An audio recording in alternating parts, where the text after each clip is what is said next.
It's Wednesday, February 25th. Today, 4 years of agony and a day marked by prayer and reflection. Ukrainians in Manitoba look back at the war that has forever changed their lives. Also, out of water and out of options, why the town of Vernon is suing the province years after tapping into a new water supply. And pulling the plug on grandparent scams, the new campaign urging seniors to just hang up. Your Morning Winnipeg starts right now.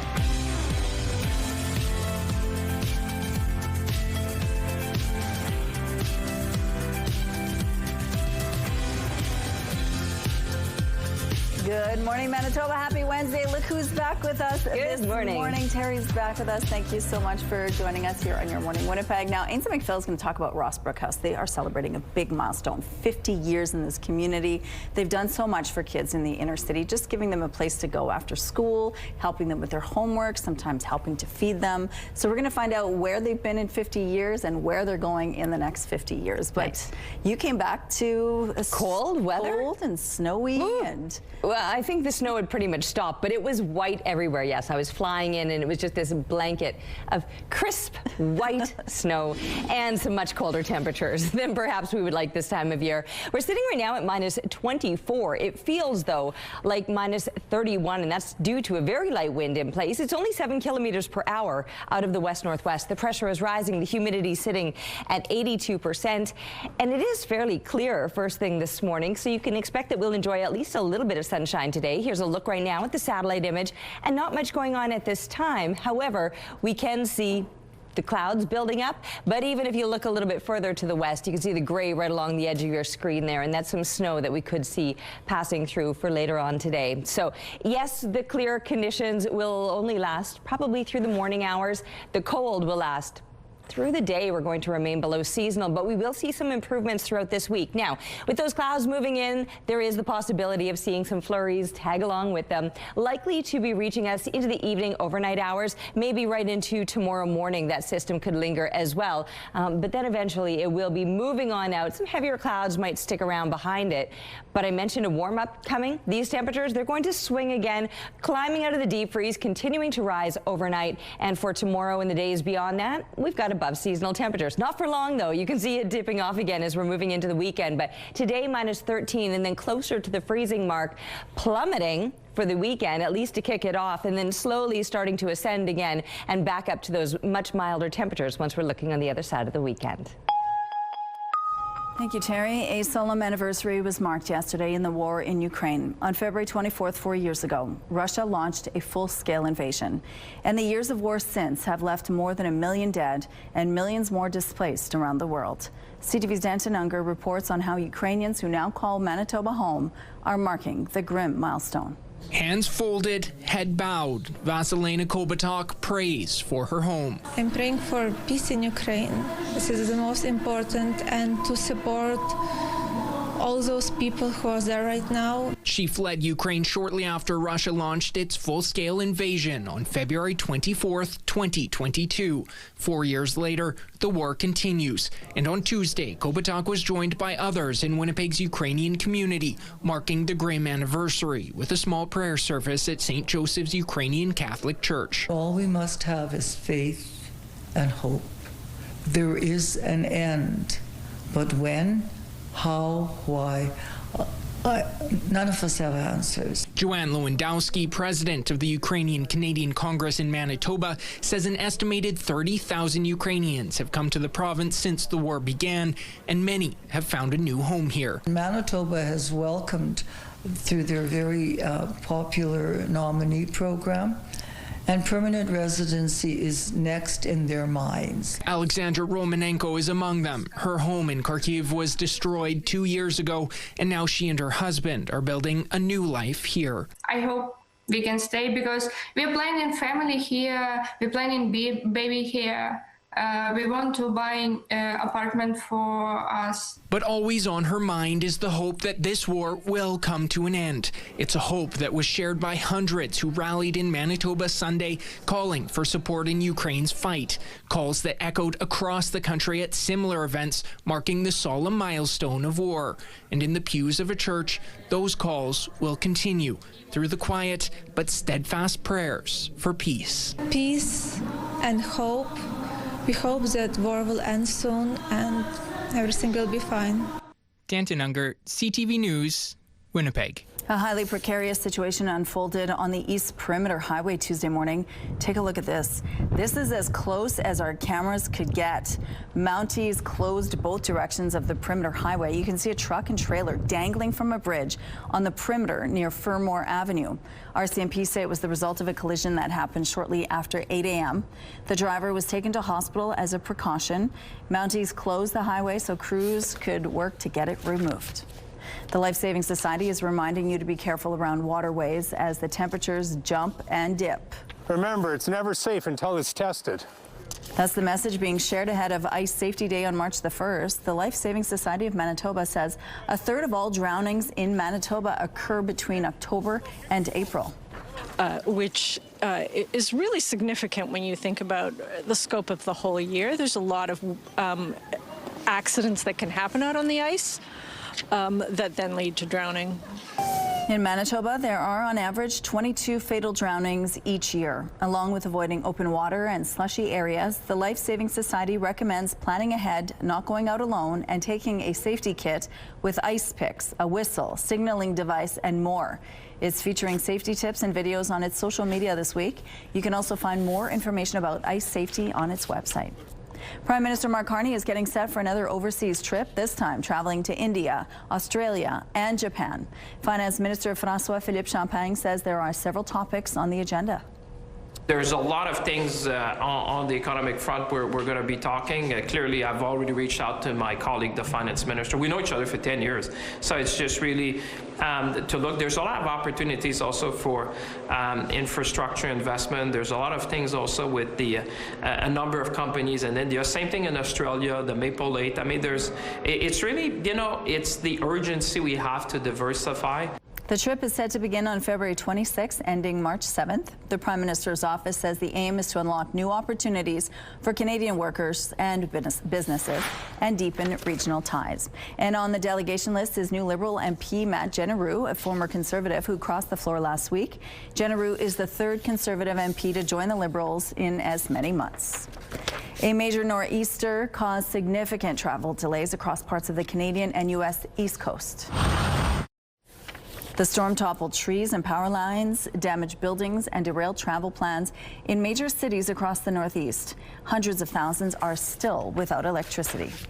The latest wallop of wintry weather certainly did a number on our roads, and it means a residential parking ban is coming later this week. The City of Winnipeg says crews were out overnight replowing sidewalks and pathways after tackling main routes on Tuesday. And plows are scheduled to get to work on back lanes today at 7 a.m. And a heads up, the residential parking ban will be in effect between 7 a.m. Thursday and 7 p.m. Saturday. That means the winter route parking ban will be suspended, but you'll want to check which areas are affected by the residential ban as it changes each day and could land you a ticket or tow if you're parked in the wrong spot. Downloading the city's Know Your Zone app is the best way to stay in the know. The Assiniboine Park Zoo is celebrating one of Manitoba's most recognizable animals this weekend. International Polar Bear Day is this Friday. To raise awareness about the role we play in conservation and species protection, the zoo is hosting special activities on Saturday and Sunday. That includes a special screening of the animated short film Snow Bear, breakfast with the bears, zoo chats, crafts, and more. You can find a full schedule on the zoo's website. We have a happy update now on a monkey that's been getting attention around the world. You may remember Punch, a 6-month-old Japanese monkey abandoned by his mother at birth. Zookeepers stepped in, caring for him day and night by hand, and a plushy orangutan became his surrogate mom. We're happy to tell you Punch is spending more time with other monkeys now and is even sneaking in some real hugs. Punch and other monkeys have also been spotted grooming each other's backs. Fans are now hoping the young monkey starts to integrate with others more in the future. I'm so glad to hear that. Here's a look at what's happening now in traffic along McPhillips Street. Things are moving well here to start off this Wednesday morning. If you see any problems out on the streets, please send us a text. Let's go now to Ainsley McPhail, who's live at Rossbrook House. They're celebrating a big milestone. Good morning, Ainsley.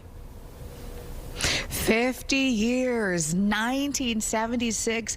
This is what happens when 4 nuns say, hey, we don't think any child should be left alone. So it all started on Ross Avenue, 588 at the time. They're inviting the kids in the basement to play some pool, be safe, and just hang out. It got so big, they ended up in the basement of an empty United Church.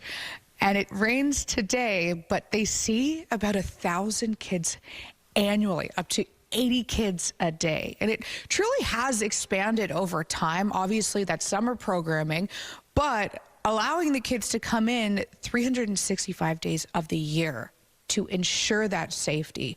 And that door has really allowed them to evolve and see their kids and their kids and their kids. So we're going to be chatting with the original executive director coming up throughout the morning. And then we're also going to be chatting with the current executive director coming up at 6:42. So much history there. Okay, thank you, Ainsley. Let's go out to the rooftop now. How's it feeling out there, Terry? Chilly. Yeah. And not just because I've been away and it takes a bit of time to acclimatize. It's colder than you'd expect this time of year. These temperatures that we're experiencing and will experience through the day will be a lot closer to your early to mid-January temperatures. By this time of year, we should be looking at daytime highs that push us up around -6 and overnight lows that would have us sitting around -16. But you can see it is much colder than that. -24 is where we begin, feeling like -27. Thankfully, the winds are on the lighter side, just 3 clicks out of the west-northwest. The pressure is falling, humidity sitting at 83%. Now, it is clear out here this morning, and I noticed that as I stepped outside. You can do some stargazing, a little bit of moon gazing. We got about a half moon to enjoy this morning. But yes, you do have to bundle up if you plan on enjoying anything outdoors today, because these temperatures will start and remain below seasonal throughout the day today. Headed to a high of about -13. That's a lot closer to a seasonal low than a normal daytime high, but then it'll actually continue to warm up overnight, and throughout the next couple of days we'll be getting closer to the freezing mark. As far as conditions go, yes, it is quite clear to kick things off, but it's not likely to stay that way. With some clouds moving in, there's a very good chance that we could see some flurries later into the afternoon or evening. Taking a break, but we'll be back with Your Morning Winnipeg. Weather is brought to you by Garage Masters, your complete garage specialists.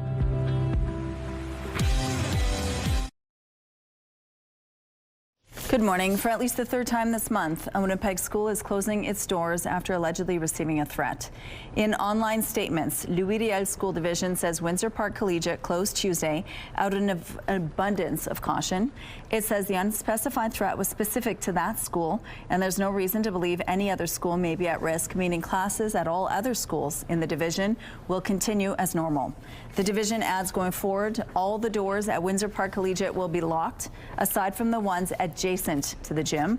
The Winnipeg Police Service confirms it's investigating. Out of water and out of options, Verdun is taking the province to court over the Western Manitoba town's failed water supply. CTV's Jeff Gill explains.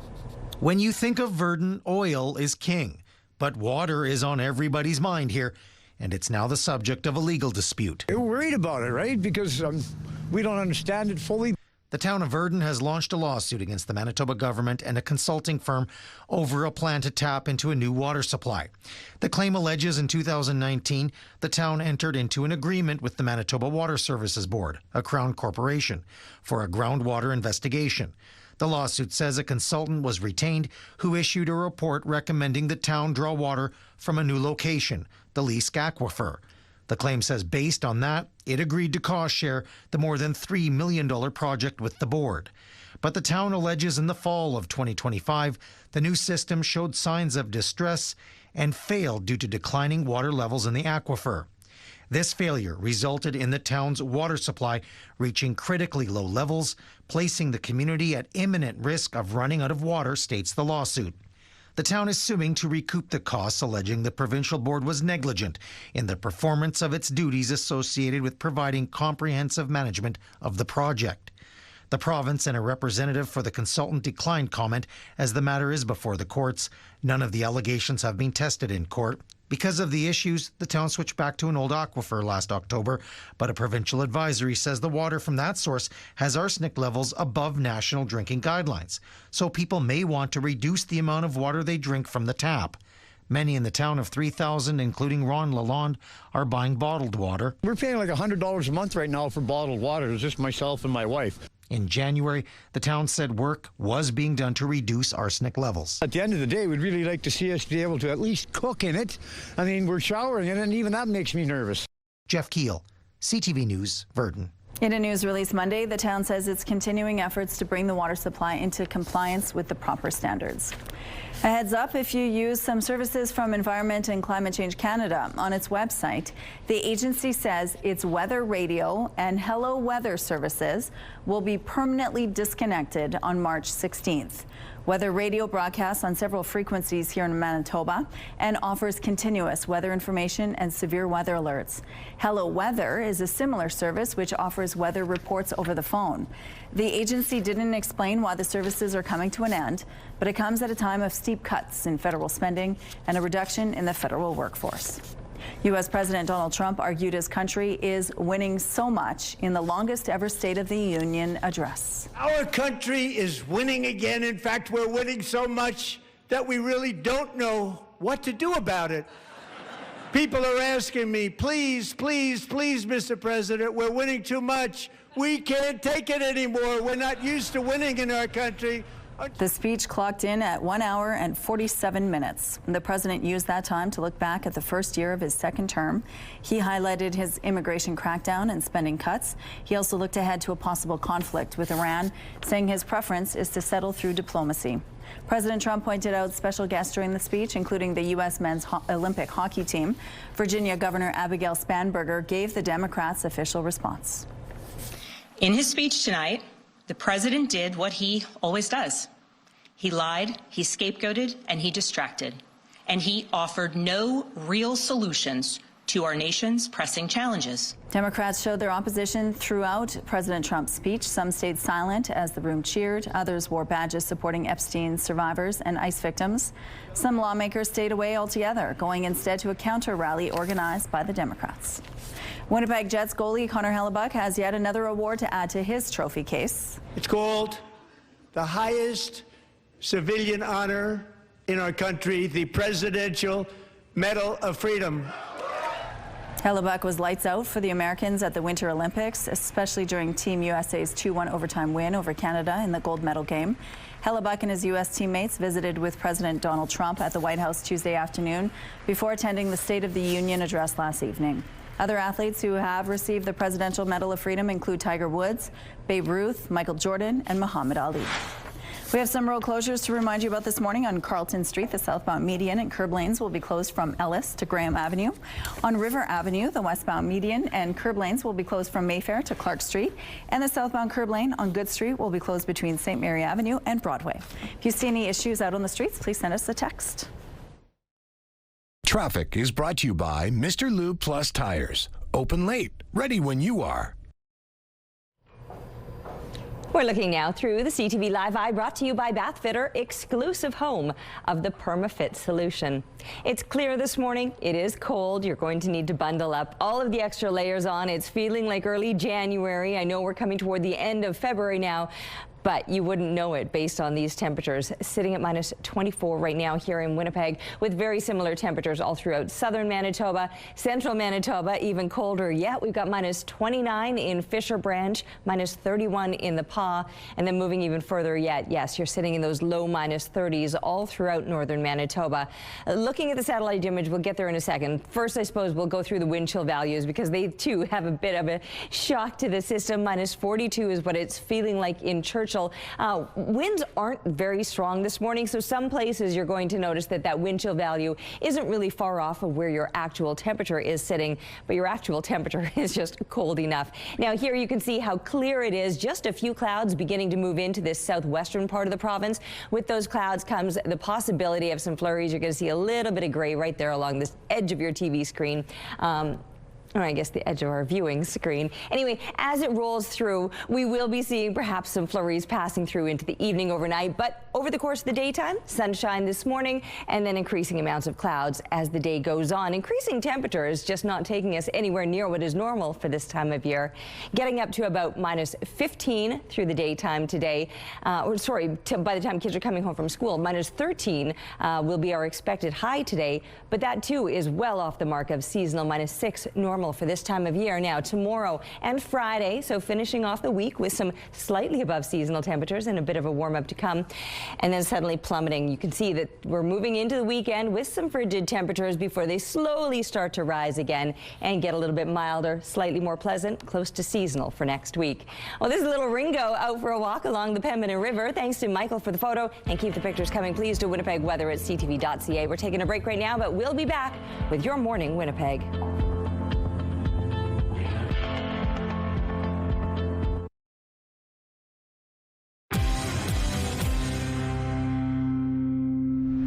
Canadian tourists in Mexico are sharing their experiences during Sunday's horrific retaliatory attacks by the Jalisco cartel. CTV's Avery Haynes reports. Inside a packed airport filled with Canadian tourists finally getting on planes home, Tony Rizzuto from Winnipeg holds back tears until she can't. They're killing bus drivers. They're killing cab drivers. They're after the police. Like, we spent a night in horror. With her daughter and family friends, they were here at the airport Sunday morning, about to fly home when chaos erupted. There's some of us that clearly heard shooting. We ran into the back there behind the WestJet counter. We locked ourselves in a storage unit. Nadia La Rosa grabbed her 8-year-old daughter Jada and ran for cover. We ended up running back there because the staff told us to hide and be quiet. The store didn't feel secure, so we just started moving boxes to barricade that door. Adults screaming, staff panicking, elderly people crying. Trapped at the airport, they hunkered down for the night. We just kind of pulled everything out of our bags to sleep on. Oh, there was no water, no food. We're terrified. No, we don't know if we're safe in the airport. The next day, they made the decision to leave the airport, but now they're back, desperately trying to find a flight home. It was like kind of scary, and we didn't know we would be stuck here. Not everyone wants to leave. On a near-empty domestic plane, American tourists are on one of the first flights into Puerto Vallarta. We felt that it was completely safe, and yeah, we wanted to come spend time with our family and have the vacation we planned. Life is returning to normal in this beach resort town, but there's destruction everywhere. This used to be an OXXO convenience store. You can see the beer still in the cooler. One of more than 100 OXXOs across the region torched by Jalisco narcos. Here's how they did it. They take bags of gasoline, throw it inside, leave a trail of gas, and then set it on fire. Just down the way, a still closed Costco with a parking lot filled with burned out cars and tractor trailers. All this retribution for the killing of Jalisco New Generation cartel boss El Mencho. In a statement, Global Affairs says there are reports of 2 Canadians being injured who have received necessary medical attention. Tony and her family from Winnipeg did not get on a flight. Despite days of calling, they've had no help from WestJet. They're now looking at other airlines, and the best option is a very circuitous route that doesn't get them home to Winnipeg until March 3rd. Here's what's happening outside on the Prevache Bridge. It looks like things are moving quite well this Wednesday morning. We'll be right back after this.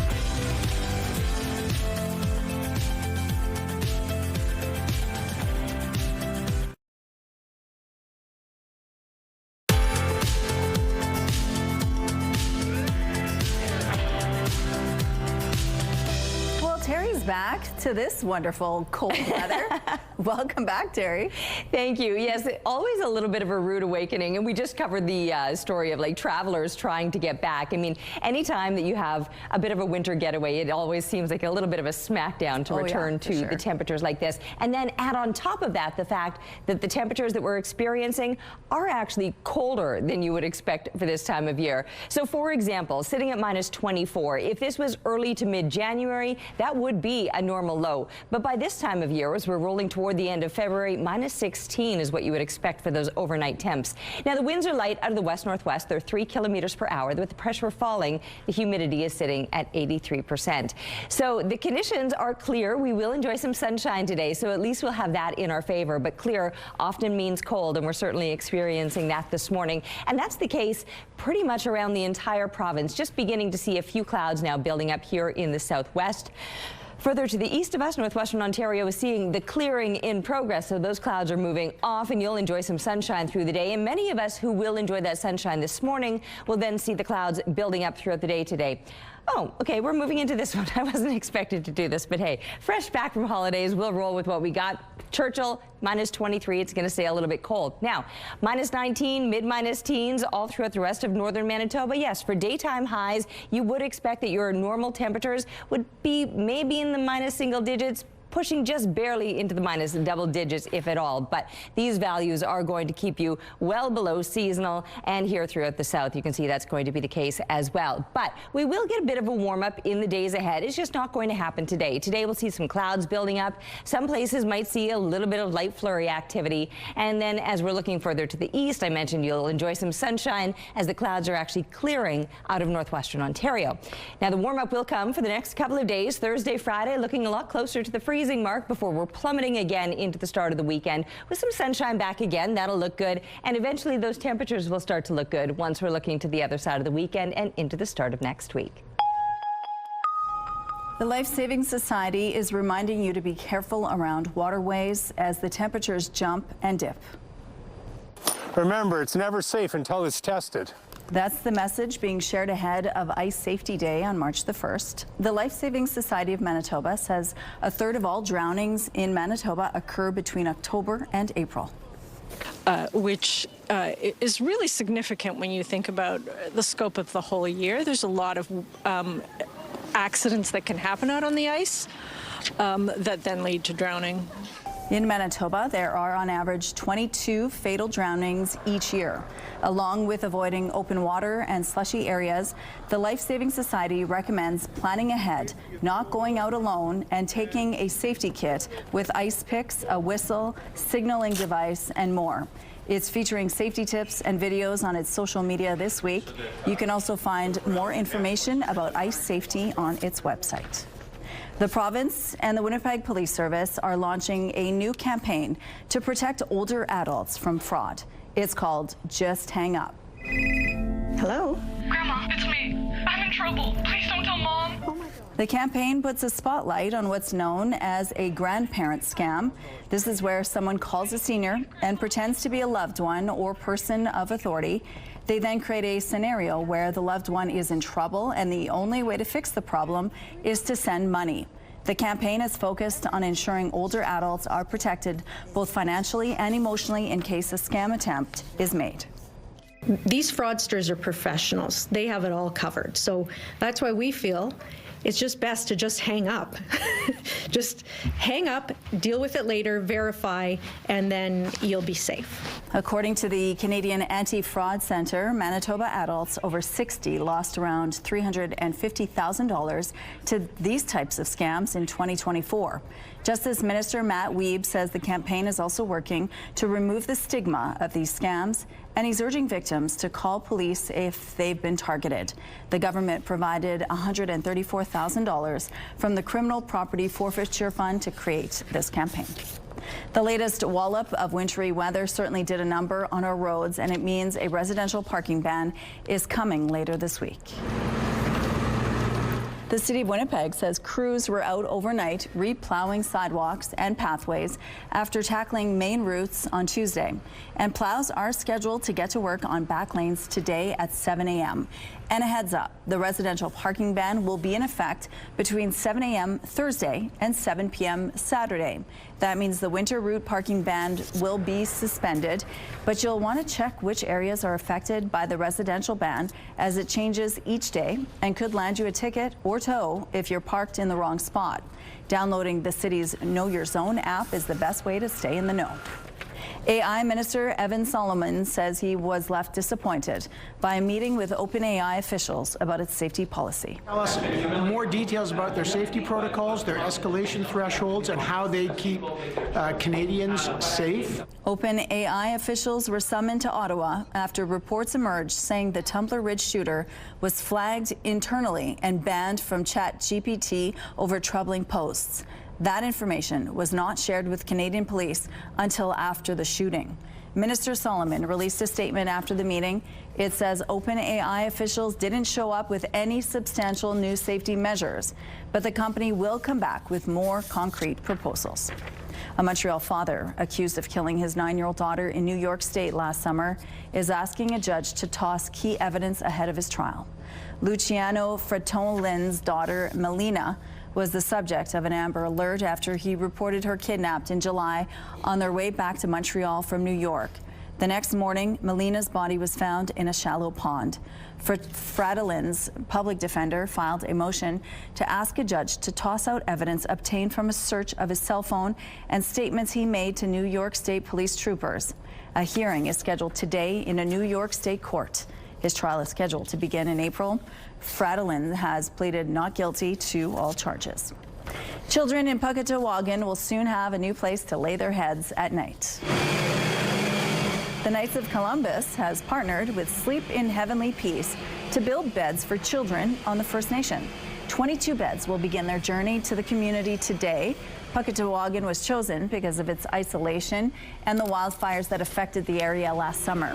While they'll be traveling more than 800 kilometers over 2 days, the Knights say it's worth it. It's not the frame. It comes with the mattress, a comforter, pillows.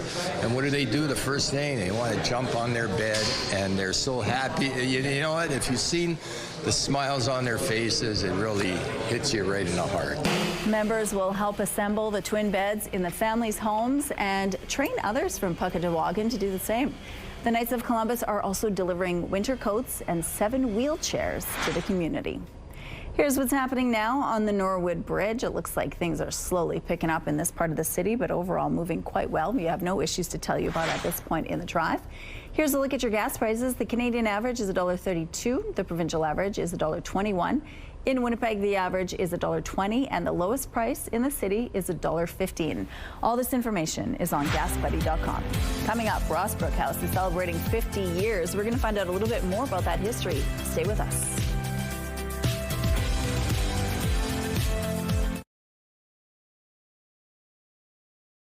Weather is brought to you by Mr. Lube Plus Tires. Open late, ready when you are. We are feeling the chill this morning. I know those temperatures haven't been so pleasant perhaps over the past couple of days, a lot colder than you would expect for this time of year. We will be in for a little bit of a warm up tomorrow, Friday, the end of the week, looking so much better, but we still have to get through today and the chill will stick around. We will though enjoy some sunshine. I stepped out here. We're still 40 minutes away from the sun officially beginning to rise, but it is quite clear and it's looking gorgeous. It doesn't feel so good though at -24 with a wind chill value of -27. Now thankfully, yes, those winds so light, they're not making too much of a difference. At 3 kilometers per hour, they're coming out of the west-northwest with the pressure falling and the humidity sitting at 83%. These clear conditions might not last, but certainly get out through the morning hours and enjoy some of that sunshine once it rises at 7:19. But then it will be disappearing likely into the afternoon as some heavier clouds will be building up. In fact, we're already beginning to see those clouds building along the western border. They'll eventually blanket the entire province, bringing some flurries with them overnight. We're heading on over to see where Ainsley's at this morning and what she's got going on. Hey, Ainsley. Good morning. It's been 5 decades of Ross Brook House, and its executive director joins me now, Patty Mainville. Wow. Give me a quick history lesson. Well, we're celebrating our 50th year. January 20th was our actual birthday, and we celebrated that with a luncheon and a big party here in the evening for all the children and youth. But throughout the year, we have several celebration events that includes our No Child Alone dinner on April 30th. Amazing. And speaking of that history, we've seen history walk through the doors. I'm standing with it right now. Please explain what I mean. Yes. So at Rossbrook House, we hire from within. So we have junior staff that come from our participants, and a lot of our senior staff are past participants, including myself. I've walked through those doors in 1982. So I was one of the original junior staff, graduated from one of our 3 off-campus our high school was mentored by the sisters way back when to attend university, had a career. And my story is the same as many other past participants, that we wouldn't be here today or be where we are today without the support, the mentorship, and the leadership of the sisters and all those that came before us. So. And it's different, but it's the same in a lot of ways too, because you're seeing hundreds and hundreds of kids. What does it mean for them, and perhaps to see their parents seeing themselves? Yes, it's amazing to see, because we have been around so long that we see the rippling effects that happen within our families, but also our communities. So the rippling effect that happens within our families are evident because we have grandchildren now attending here of past participants. So we get to see what people are doing and the impact they're making in the communities that they're in. It feels like some of those silly pictures online. It's like, feel old yet? And then that'll be you looking at all your Roxbrook House pictures. Exactly. That's and the best. Tons. Okay, we've got more coming up after the break.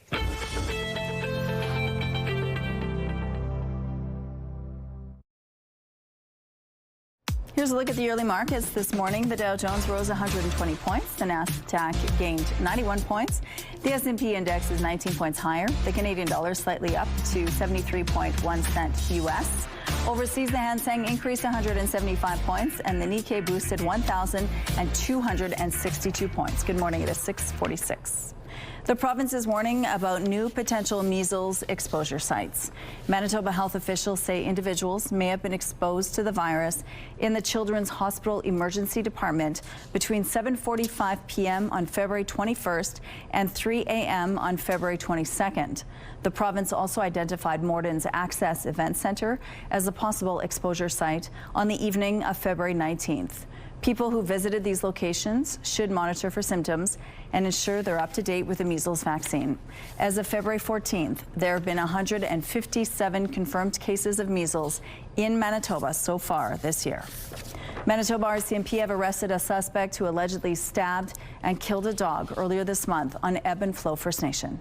It happened February 9th. RCMP allege a suspect was seen holding an edged weapon in a man's yard shortly before their dog was found with stab wounds. Investigators say the same suspect went to a second address in the community and allegedly made violent threats. A 37-year-old man is charged with uttering threats and causing unnecessary suffering to an animal. The charges have not been tested in court. The Public Service is recommending 2 companies for waste collection in the city. The report recommends GFL continue to service Area 2, while Municipal Waste Management pick up the contract for Area 1. Area 1 comprises the majority of the west side of the Red River, while Area 2 makes up the east side and a small portion of southwest Winnipeg. The combined cost for both contracts is pegged at roughly $37 million for the first year of the 5-year term. The current contract expires next February. The recommendation still needs to make its way through City Hall.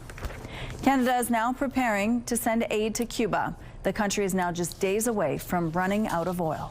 There's definitely challenges with transport. The medical system, like the hospitals, the clinics, the old age homes, they need a lot of supplies. Some officials are predicting Cuba could run out of oil in as little as 30 days. U.S. President Donald Trump ordered an oil blockade on Cuba last month, cutting off Venezuelan shipments and threatening tariffs on countries that sell or provide oil to Cuba. Cuba's ambassador to Canada testified in front of the Foreign Affairs Committee yesterday about what support is needed. He says Cuba will remain defiant as the United States tries to topple the country's government. It's still unclear what Canada will send to Cuba or whether we will face any retaliation for sending humanitarian aid. U.S. morning show host Savannah Guthrie posted an emotional and desperate plea Tuesday, saying her family is offering a $1 million reward to help locate her 84-year-old mother. Someone out there knows something that can bring her home. Somebody knows. And we are begging you to please come forward now. Nancy Guthrie disappeared more than 3 weeks ago, and while the story has captured worldwide attention, there's been no apparent progress in the investigation. Guthrie acknowledged her mother may already be dead, but that the family still believes in a miracle. They've also announced a $500,000 donation to a national center that helps families find their missing loved ones. Indigenous children will soon have access to more culturally friendly support in times of need. The Children's Hospital Foundation says construction tenders have been issued for an Indigenous healing space at HSC Children's Hospital. It's not only a first for Manitoba, but a first for the country. The 2,000 square foot facility will offer space for traditional ceremonies, a library for Indigenous language books, and technology to allow people to connect with their home communities. Officials say the concept has been in development since 2015 and was spearheaded by Indigenous elders, health experts, and families. We have some road closures to remind you about this morning. On Carlton Street, the southbound median and curb lanes will be closed from Ellis to Graham Avenue. On River Avenue, the westbound median and curb lanes will be closed from Mayfair to Clark Street. And the southbound curb lane on Good Street will be closed between St. Mary Avenue and Broadway. If you have any other traffic tips, please send us a text. All right, a gorgeous bit of a glow that we're seeing this morning, though the sun won't officially rise until 7:19. You can see it's so clear and looking stunning out there, but it is pretty chilly with well below seasonal temps to begin the day. -24 is where we're sitting, feeling like -27 with a 3K wind out of the west-northwest, the pressure falling and the humidity sitting at 83%. That really does look gorgeous, doesn't it? Yes, but if you want to head out and enjoy it firsthand, throw those extra layers on. You're going to need them all today. The temperatures that we're waking up to are a lot closer to what early to mid-January would feel like, as opposed to late February, where we should be starting to notice some more pleasant spring-like temperatures, but we will be getting them after today. Today, though, it's going to stay cold. It's going to stay clear through the morning hours, but clouds will build up into the afternoon, and maybe even overnight those clouds could be bringing a little bit of scattered snow. Building through the day, though, with those temperatures, we'll see the mercury climb to about -13. Well, -6 would actually be normal for this time of year. For a daytime high, -16, a normal low temperature. Now, getting up to -13 today, barely dropping off overnight, and then in fact, we could continue to watch that temperature rise in the overnight hours. So -14 will likely be as cold as it gets, with the possibility of some scattered snow. A little bit brighter, a lot warmer tomorrow. -3 is where we're headed with those temperatures, and then staying mild for Friday. Not the case on Saturday. Temperatures plummeting for a couple of days as we look into the weekend. Thank you, Terry. Paramount is now increasing its offer to acquire Warner Brothers, which could lead to another bidding war with Netflix. Paramount has raised the price of its takeover offer to $31 US per share. Initially, it offered $30 a share, days after Warner Brothers struck a deal to sell its studio and streaming business to Netflix for $27 per share. Warner Brothers says it is now reviewing Paramount's revised proposal, but the company's board has not confirmed if Paramount's offer is actually better than what's included in the deal with Netflix. Long-lost footage of the King is heading to the big screen. There's been a lot written and a lot said, but never from my side of the story. It's called Epic, Elvis Presley in Concert. Director Baz Luhrmann says he got the idea for the film after finding raw, never-before-seen footage from Elvis on tour and his Las Vegas residency in the 70s while doing research for his 2022 film, Elvis. It's billed as more than a concert film, offering insights from the King himself in the prime of his career. Epic, Elvis Presley in Concert is in theaters now. Some sad news to pass along out of Hollywood now, especially for fans of the Lizzie McGuire TV series. Actor Robert Carradine, who played the dad on the show, has died. Maybe if you're not busy sometime, we could have a cup of coffee or something. Robert Carradine is best known for starring in Revenge of the Nerds, The Long Riders, and in the 2000s, he was on Lizzie McGuire as the title character's father. Hilary Duff says on social media she's grateful for the warmth Carradine showed her on the set. In a statement to Deadline, Carradine's family says he struggled with bipolar disorder. They express hope his story can alleviate the stigma around the mental illness. Robert Carradine was 71. If you're a fan of the hit show Heated Rivalry, you may know about the cottage. And now anyone who wants to stay there can for a price. The lakefront home that was the setting for the season finale will officially open to guests on Airbnb. The 3-bedroom retreat is in Ontario's Muskoka Lakes area. What the? I'm coming to the cottage. Bookings open March 3rd, and the price for the first few months is $248.10 a night, which is a nod to the jersey number 24 and 81 worn by the 2 main characters. The price for June and into the summer will be announced later on. A photographer in Langley came across something unexpected when going through her late father's files. She discovered pictures her dad took of a movie star before he was famous. CTV's Adam Sawatsky reports. When she started working as a photographer, no idea that it would come this far. Susan Swindells was dismissive of digital. It's like, oh, digital can never be as good as film. And never expected to find an envelope full of noteworthy negatives in her father's old files. That's in my dad's writing, Burt Reynolds. What have we got? Turns out they were taken at a wedding. Burt Reynolds in Victoria in a wedding? Like, can't be right? But after Susan developed them, she saw her dad's writing wasn't wrong. Burt was the best man. Took the pictures and had no idea who he was until later. Her dad, Roy Swindells, ran Just Right Photos when these pictures were taken back in 1962, a decade before Deliverance turned Burt Reynolds into a star. So he was just treating him like the best man and having him carry camera equipment or whatever. So Susan went searching for answers online and discovered Burt was best friends with the groom who'd fallen in love with a woman from Victoria, and the actor later cast his BC buddy in small parts in major movies like Smokey and the Bandit. What do you do besides drive fast? Have fun. When I was telling people, some people go, who's Burt Reynolds? You know, my younger co-workers for sure had to look it up. Well, Burt's fame, since becoming one of the biggest stars in the 70s and 80s, may have faded.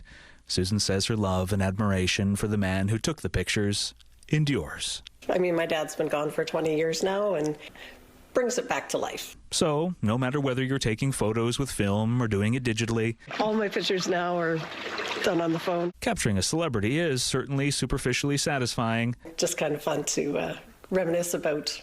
But it's preserving the memories we make with family and friends, Susan has learned, that prove to be the most meaningful. Something that can be a shared thing, and looking at pictures. I love it.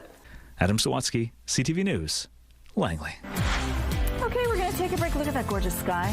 We're going to send you off with that beautiful sight. We'll be back after this with your 7 o'clock headlines. Stay with us.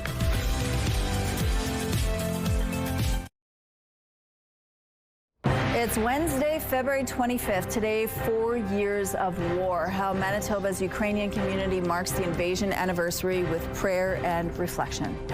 Plus, school threat shut down. Windsor Park Collegiate closed again as police investigate an alleged threat. And social prescribing expands. How new referrals are connecting Manitobans to community groups and local supports. Your Morning Winnipeg starts right now.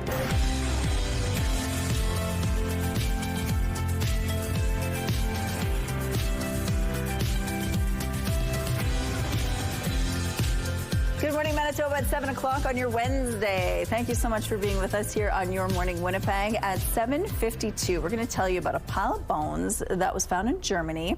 But it wasn't a pile of bones. It ended up being fossilized vomit from a prehistoric creature, and Brandon University paleontologists did some work on it and did some really fascinating discoveries. So we're going to have that a little later. Can you imagine making that discovery? I'm just like, what? She loves this story. Fossilized vomit, which I think is cool. I don't know. I mean, 290 million years sure, old. In some ways. Fascinating. We're going to find out more about that later, but the weather. Yeah. Nice welcome back to you. A little bit of cold. Thank you. Yes, a rude awakening in some ways, coming back to temperatures that are well below seasonal. But the sky, look at that, absolutely stunning. Sun will be rising in about 18 minutes time. 7:19 is official sunrise this morning, and it's already looking gorgeous. Minus 24, though, yes, it is feeling chilly, and a wind chill value of minus 27. That's just with a light wind out of the west-northwest. 3 kilometers per hour as the pressure is dropping, and the humidity sits at 83%. Sunny conditions. Clear often means cold, and we're certainly noticing that this morning. So there's a look right now at the satellite image, and most of us are in the clear. A few clouds just beginning to show up here in the southwest, and with those clouds, you can just see those darker gray patches right now through Saskatchewan. Those are some scattered flurries that'll likely be passing through later on today. But some moments to enjoy with the sunny conditions, at least first thing this morning.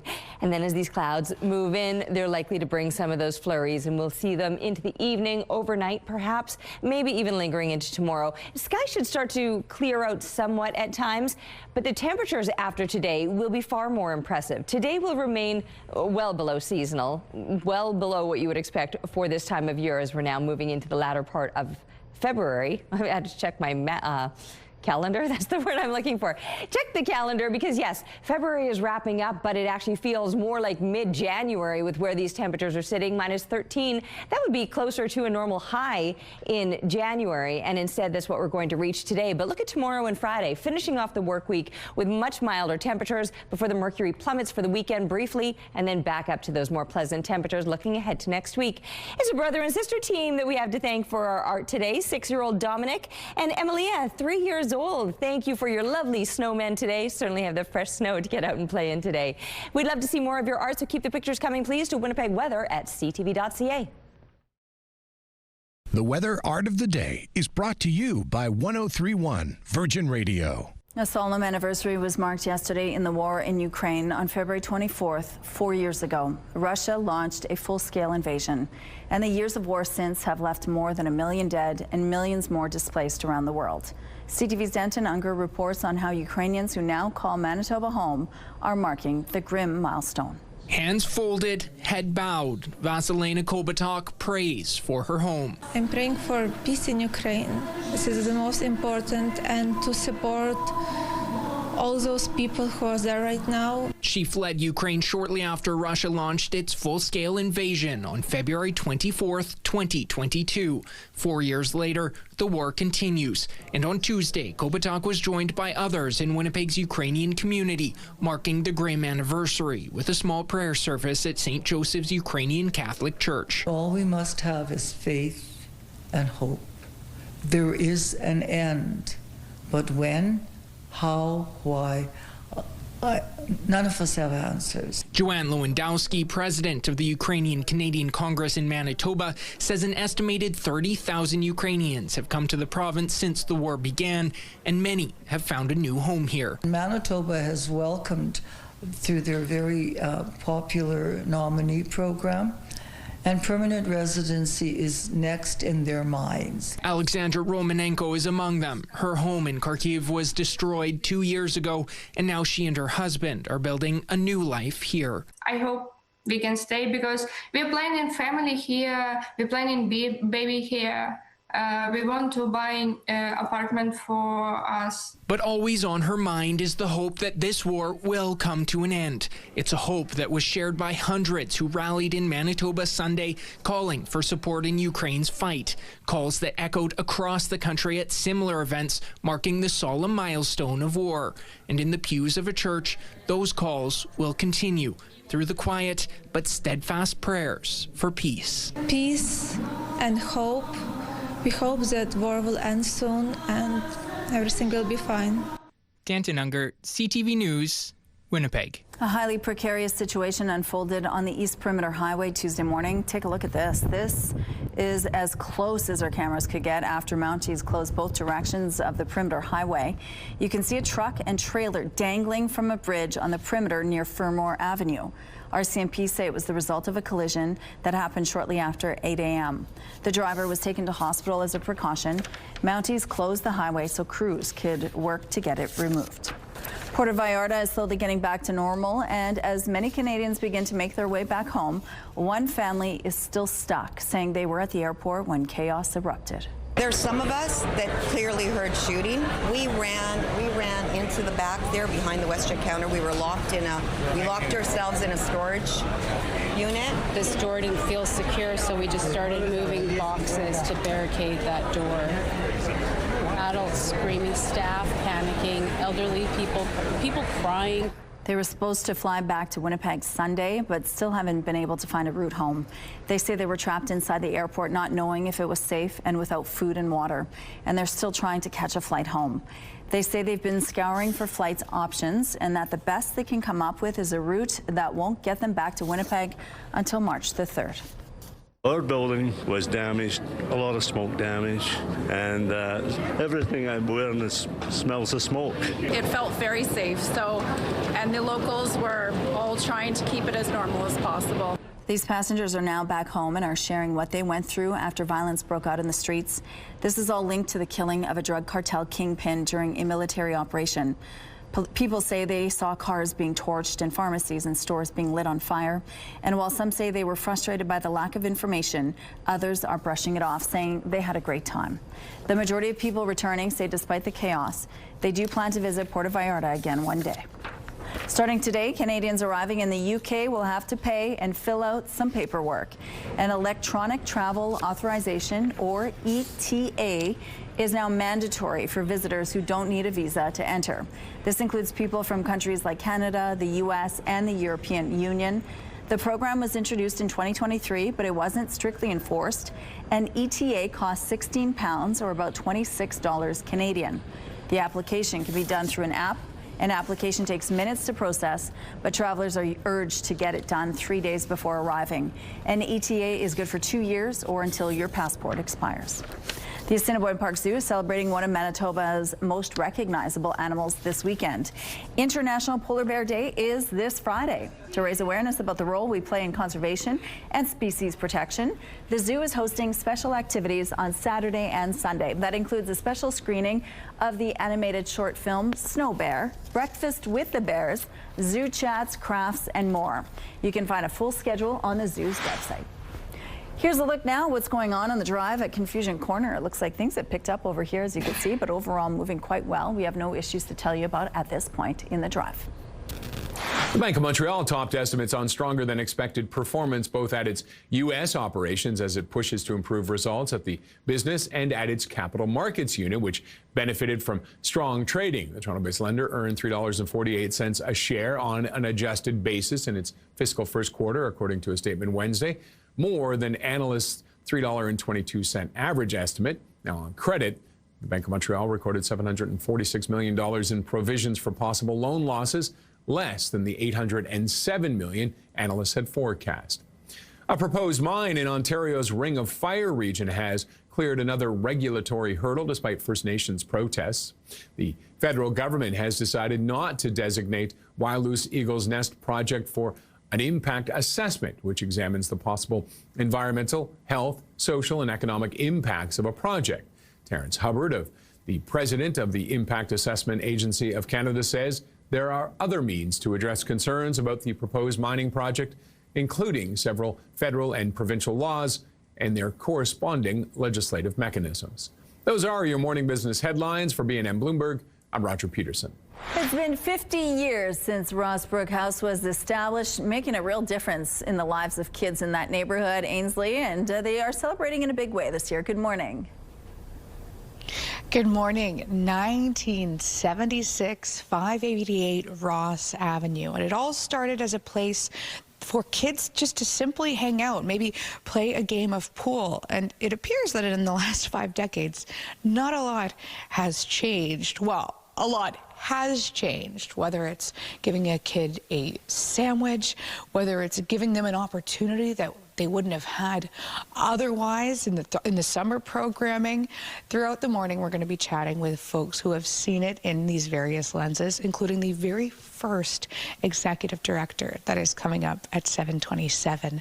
Definitely don't go anywhere. They also have, you mentioned celebrating in a big way, a dinner on April 30th. So head to a link on our website where those details will be available to you. Okay, thank you, Ainsley. Let's go out to the rooftop now. It's a cold start to the day. How's it feeling out there, Terry? Yeah, it's chilly. That thing where the nose hairs kind of freeze together when you take that deep breath in, or if you try to breathe through your mouth, which we heard earlier this winter isn't necessarily recommended on these cold days because of that impact it has to your lungs. But yes, you can feel that squeeze of the frigid temperatures that we were waking up to this morning, putting us well below seasonal. It's minus 24. It feels like minus 30. That breeze increased not by much. It's now a 6K wind out of the southwest. So it increased a little bit, but it has also shifted and should stay out of the south.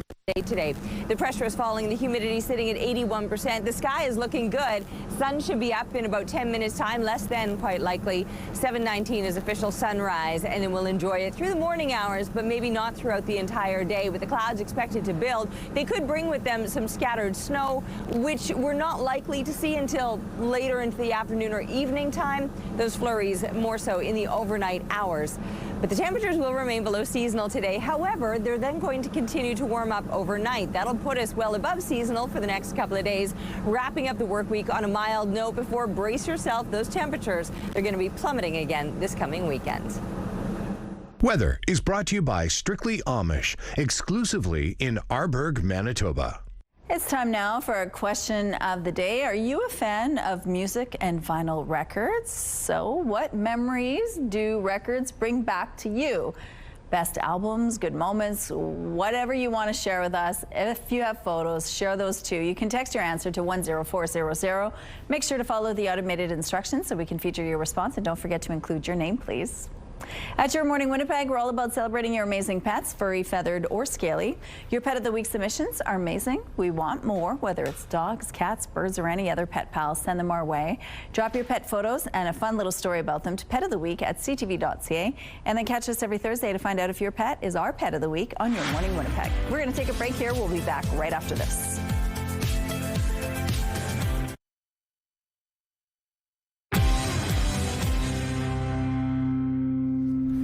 For at least the third time this month, a Winnipeg school is closing its doors after allegedly receiving a threat. In online statements, Louis Riel School Division says Windsor Park Collegiate closed Tuesday out of an abundance of caution. It says the unspecified threat was specific to that school, and there's no reason to believe any other school may be at risk, meaning classes at all other schools in the division will continue as normal. The division adds, going forward, all the doors at Windsor Park Collegiate will be locked, aside from the ones adjacent to the gym. The Winnipeg Police Service confirms it's investigating. Manitobans experiencing isolation or loneliness in all corners of the province now have another way of connecting with supports closer to home. The province says clinicians in every health region are now able to offer social prescribing, which is essentially a way to connect people with community-based social programs, peer groups, and other services. This may include community lunches, board game groups, classes, or physical activity programs. The government says referrals have spiked by 44% in the past year as more people are becoming aware of the program. The health minister notes human connectivity is just as much a part of a person's health and well-being as other medical needs. Winnipeg Jets goalie Connor Hellebuck has yet another award to add to his trophy case. It's called the highest civilian honor in our country, the Presidential Medal of Freedom. Hellebuck was lights out for the Americans at the Winter Olympics, especially during Team USA's 2-1 overtime win over Canada in the gold medal game. Hellebuck and his U.S. teammates visited with President Donald Trump at the White House Tuesday afternoon before attending the State of the Union address last evening. Other athletes who have received the Presidential Medal of Freedom include Tiger Woods, Babe Ruth, Michael Jordan, and Muhammad Ali. Who could forget this powerhouse of a voice?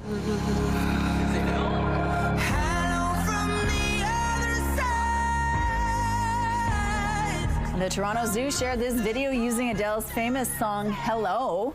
Otters have been enjoying the snow by playing and sliding around in it. The zoo captioned it, Hello from the Otter Slide. Here's a look now at what's happening on Donald Street. Things are slowly picking up over in this part of the city, as you can see here, but overall moving quite well. We have no issues to tell you about at this point in the drive. Traffic is brought to you by the Kidney Foundation. Help by donating your car today. In entertainment, there's exciting news to share with you about Wednesday on a Wednesday.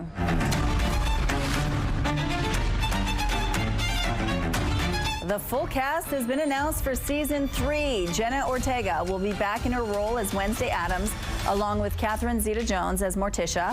Winona Ryder has booked a guest star role as Tabitha. Ortega and Ryder last shared the screen together for Tim Burton's Beetlejuice sequel. Season 3 of Wednesday is now in production. 2 popular Canadian bands are coming to Winnipeg for one big show. The Northern Pikes, along with Barney Bentel and the Legendary Hearts, will hit the Club Regent stage this summer. Watching her leave, I heard the bartender say she ain't pretty, she just looks that way. The Northern Pikes formed in 1984, but they enjoyed their biggest success in 1990. That's when their platinum-selling album, Snow in June, came out. They'll be here in Winnipeg on August 22nd at Club Region Event Center, along with Barney Bentel and the legendary Hearts. Tickets for the show go on sale this Thursday. The Billboard chart is bejeweled thanks to this singer.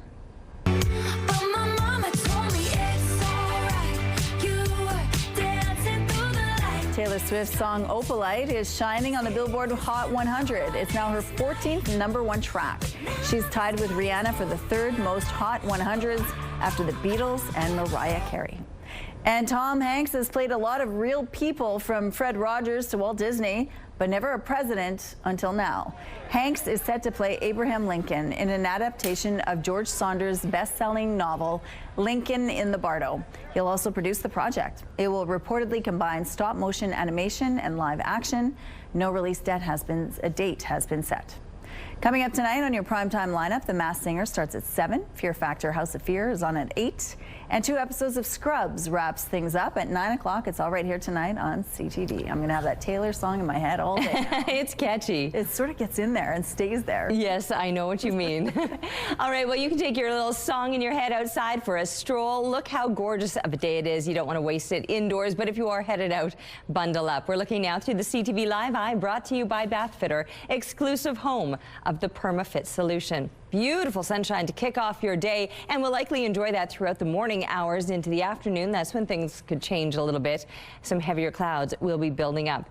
But I mentioned throwing all of those layers on. We are waking up to these below seasonal temperatures. It feels more like early to mid-January, starting at minus 24. Similar temperatures all throughout the southern half of the province in those low to mid minus 20s, and then see pushing into the minus 30s as we're looking further up into the north, even some mid minus 30s. Look at Thompson at minus 34. These are the actual temperatures before we're factoring in the winds. Now, thankfully, the winds are on the lighter side, but it's still making it feel like minus 42 up in Churchill. We're still sitting pretty much what you would expect, or pardon me, where our temperature is sitting, and that's because those winds are so very light that they're not having too much of an impact. The clear conditions, though, it's looking good. Grab those sunglasses with all of those layers. You can see, though, the clouds just beginning to move in, and those will continue to stack up throughout the day today. Minus 22 as kids get settled into the classroom through the lunch hour, up to minus 17, and only minus 15 by the time they're coming home from school, with some heavier clouds expected to settle into the afternoon.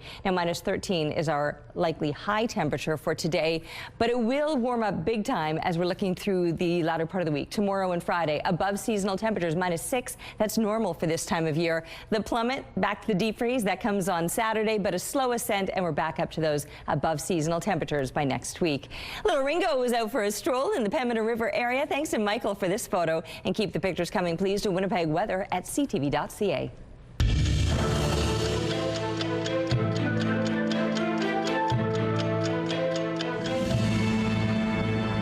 February 25th, 1908. St. Boniface, Manitoba was incorporated as a city. Despite proximity to Winnipeg, the city has maintained its distinct Francophone cultural and religious identity. In 1972, St. Boniface was among the municipalities amalgamated into Unicity.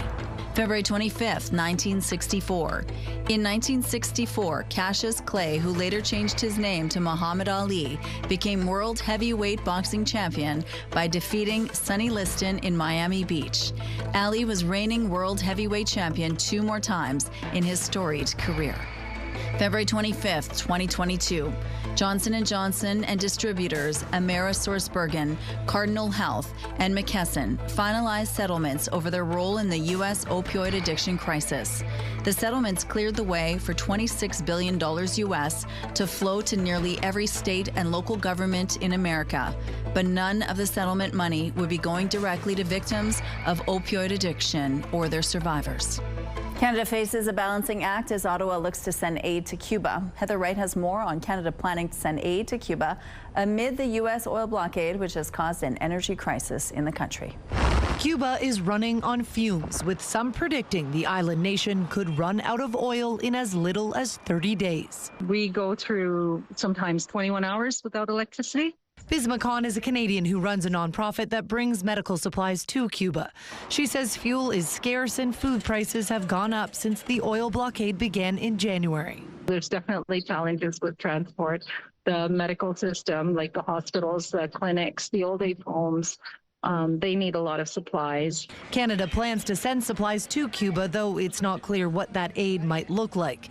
Global Affairs Minister Anita Anand said today an announcement will be made in the coming days. Cuba has been, at the brink, close to the brink of collapse for many, many years. Mark Manger is a global affairs professor at the University of Toronto and says the humanitarian situation was dire long before the U.S. oil blockade.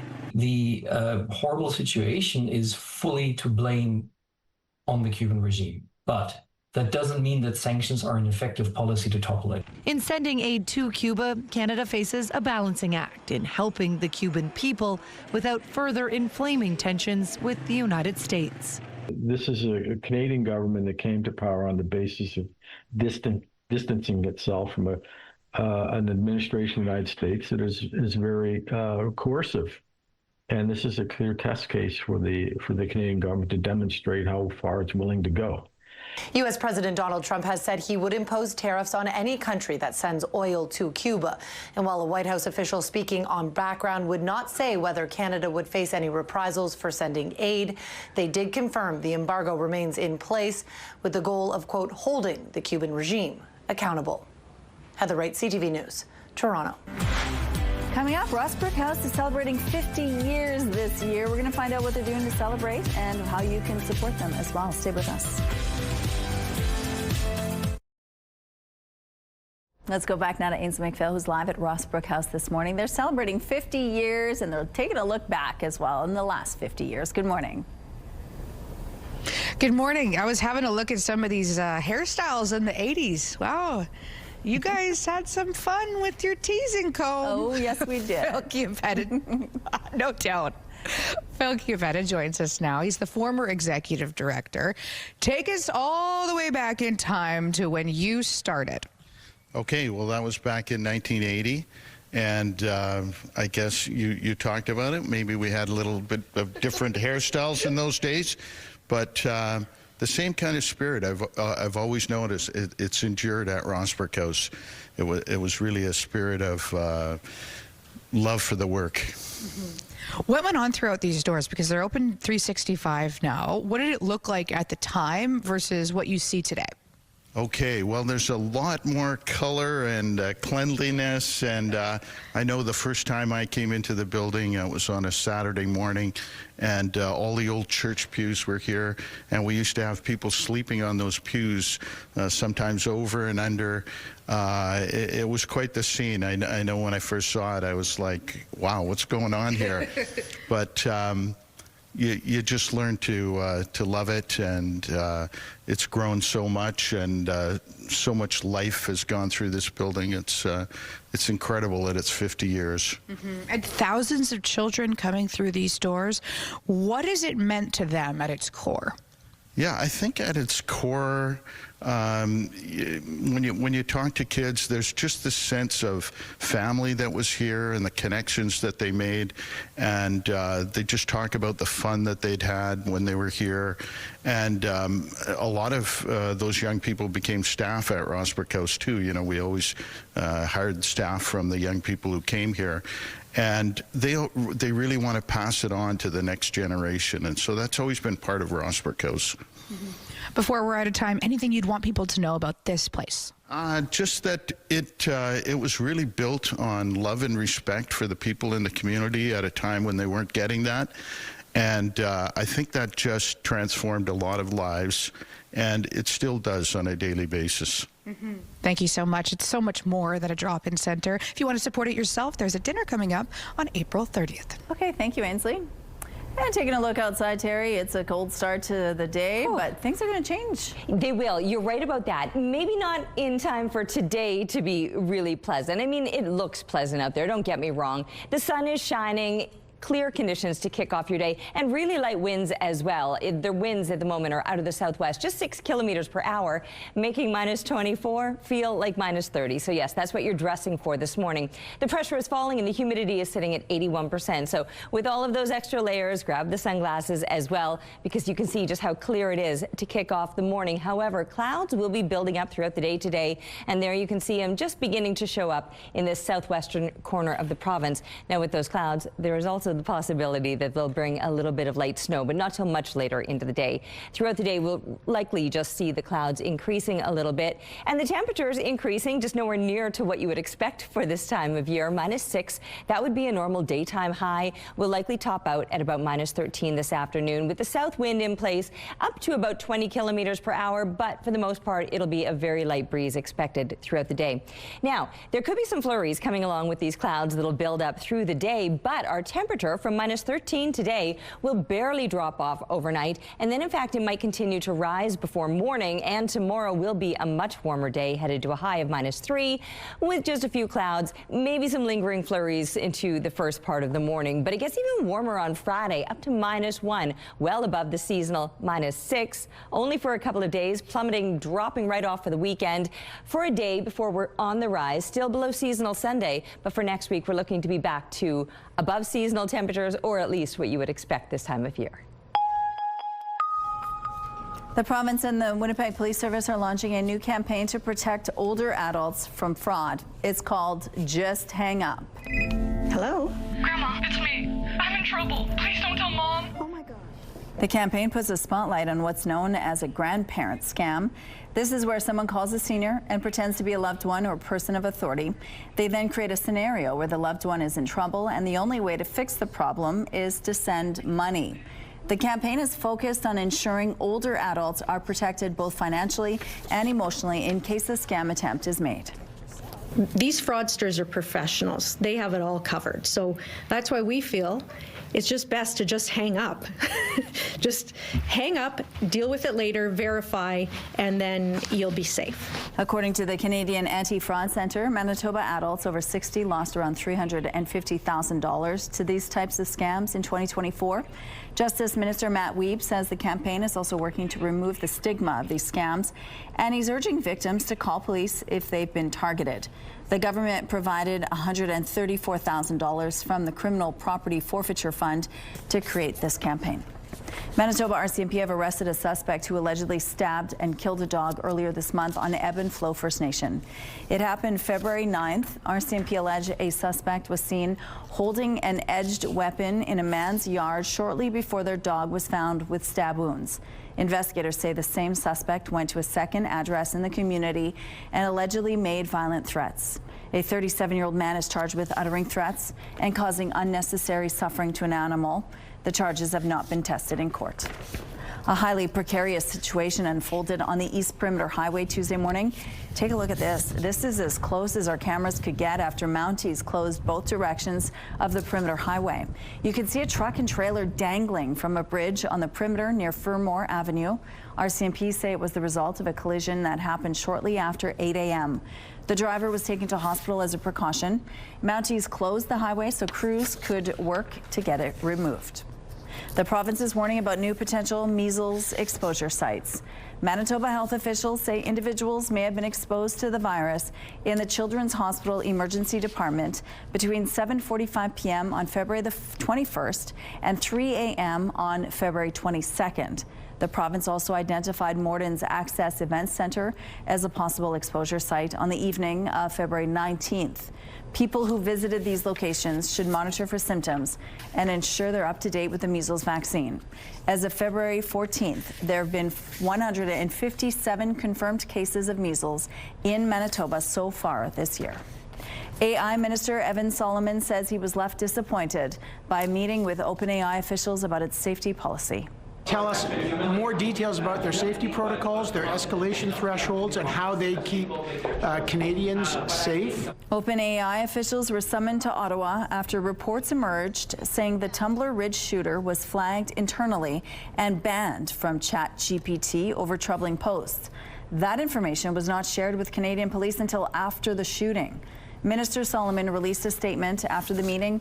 It says OpenAI officials didn't show up with any substantial new safety measures, but the company will come back with more concrete proposals. Some northeastern U.S. states are digging out after one of the biggest snowstorms the region's ever seen, and the blizzard even halted the printing of an iconic newspaper. For the first time in its 153-year history, the Boston Globe has called off printing its daily paper due to the storm. The newspaper called the move an unprecedented decision in its online edition. The Globe's printing press is located in Massachusetts, Bristol County, which saw 81 centimeters of snow Monday night. Here's a look at a pre-Holi festival in India Tuesday as Hindu devotees celebrated with a sea of color and wrapped sweets.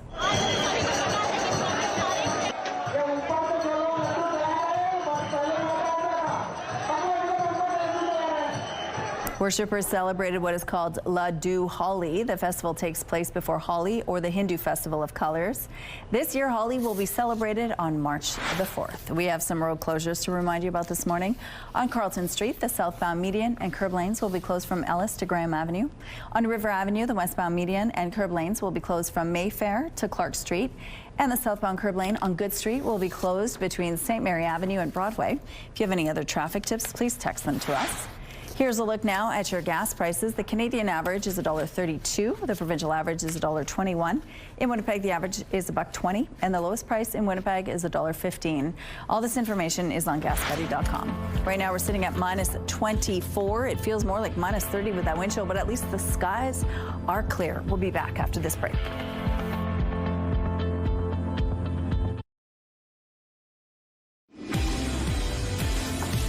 All right, sun is shining outside. A beautiful start to your day if you don't mind the cold, and below seasonal temperatures. Minus 24 is where we're sitting right now with a bit of a breeze out of the southwest at 6 kilometers per hour, making it feel like minus 30. The pressure falling, the humidity sitting at 81%, and yeah, blue sky to kick off your morning. Gorgeous and clear. Clear often means cold, and we're certainly experiencing that this morning. It is going to be a below seasonal day. We've experienced a couple of them now. One more to get through before those temperatures will be on the rise later this week. Here's a look at the satellite image and those gorgeous clear conditions allowing that sun to shine through, but you can see the change already happening off to the west with these clouds moving in. There's a few of those darker gray patches. That's a few scattered flurries that are going to come along with some of that cloud. Now, parts of northern Manitoba will just enjoy the sunshine, but look how chilly it's going to remain today with mid to high teens or even some low minus 20s. These are your expected high temperatures, well below seasonal. In fact, these temperatures are a lot closer to normal lows than daytime highs. And right along that western border, that's where the clouds will be building up, perhaps a little bit of light and scattered snow to come along with that. And all of the southwest, we were just looking at the satellite image, those heavier clouds have already started to move in. Minus 6 would be a normal daytime high here across southern Manitoba, and you can see most places will still remain in those minus double digits. If you do get into the minus single digits, it won't be by much, but tomorrow and Friday, much warmer temperatures are expected as the mercury continues to rise in the overnight hours. So a little bit of a bizarre temperature trend where it will continue to warm up overnight, and that'll set us up for those warmer days to finish off the work week. Only for the end of the work week, though. The weekend plummeting back to the deep freeze. Saturday will certainly be a chilly day, slightly milder Sunday, and then a much bigger warm up happening into the start of next week with those temperatures rising to above seasonal values once we're looking ahead to Monday. Thank you, Terry. In the last 50 years, Rossbrook House has touched the lives of so many kids. And Ainsley, you're going to introduce us to one of those kids. Good morning. Good morning. Well, yeah, it's a pretty big kid, but that's okay. You almost caught us off camera talking about football. We're up. Anyways, thank you so much. 50 years of Rossbrook House. Dale Turcotte joins us now. You were in the 3rd grade, and you didn't want to come in here, and oh, how things changed quickly. Reluctant with my mom. She convinced me for like 10, 15 minutes outside, and just kind of give it a chance. And I think that's one thing that Rossbrook really does well, is just gives a chance. All you can ask for is a chance to do something and be great. And I think Rossbrook House just every day can give that chance to everybody. So, yeah. It didn't come without its challenges, though, even getting here. Tell us about that. When I was probably 11 years old, we moved pretty much across town in a way, and it was harder to get here because I didn't go to school in the area, I didn't live in the area, so kind of what made me come back. But busing every day, that became a struggle. But soon enough, Rosberg House found donors of bus tickets, and we had a bus ticket program going, which was pretty awesome to help kids get here who really want to be here.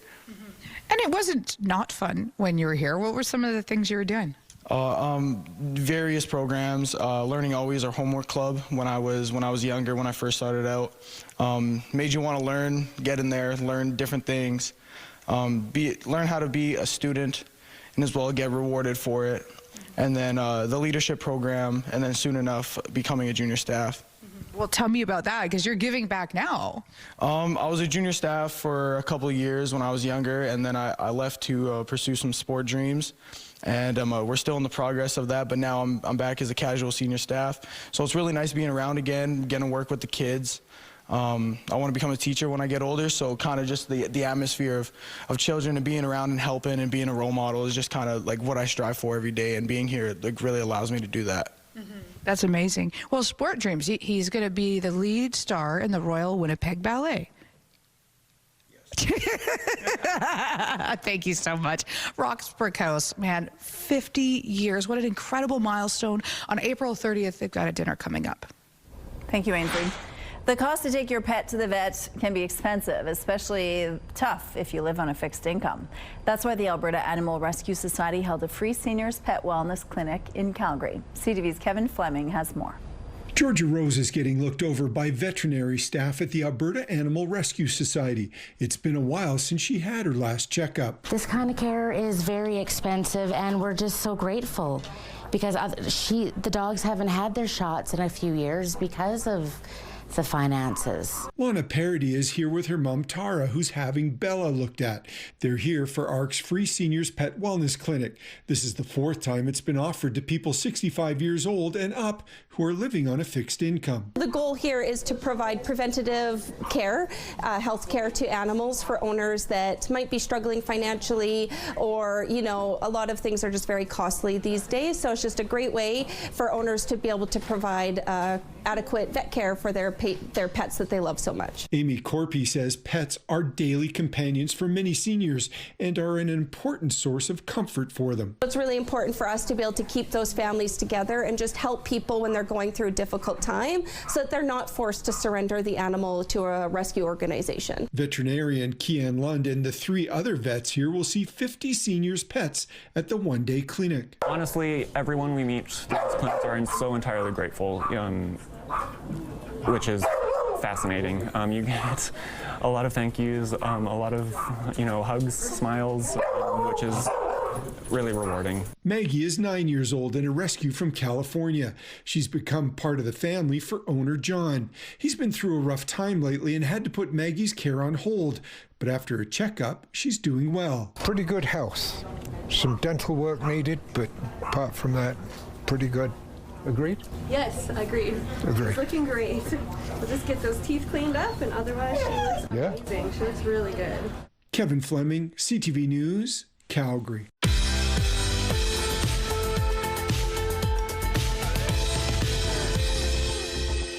Let's see who's celebrating a milestone today. Happy birthday to Todd, celebrating your 59th, and Karen your 60th with love from your family. Happy 8th birthday, Riley, from your grandma and grandpa. Happy 10th anniversary, Oluwase and Abi Odun, with love from your amazing kids. Happy 4th birthday, Andrea Rose, love from grandma, aunts, and uncles. Happy birthday, Chaz, love from your dad. Happy 18th birthday, Hayden, love dad, Court, Brody, and Tay. And a happy 13th birthday, Twyla, with many more wonderful years to come from mom and dad, Shirley, Trevor, and the kids. To submit your milestone, visit our website, ctvnewswinnipeg.ca, and fill out the form at least 2 days in advance.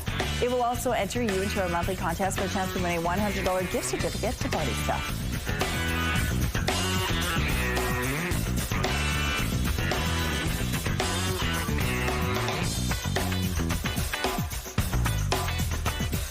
Milestones is brought to you by Party Stuff, Winnipeg's balloon headquarters with 3 locations.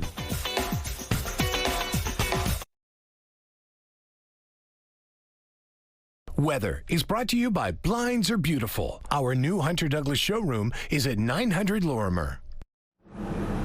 All right, minus 13 is likely as warm as it's going to get today. That will keep us well below seasonal. Normals for this time of year would be around minus 6 for a daytime high. Now, last year, we at least pushed above the freezing mark. Talk about a mild day, 2.6 degrees, but that record of 11 degrees, that was set all the way back in 1958. That's a shocking warm-up. Too much for this time of year. Too much, I say.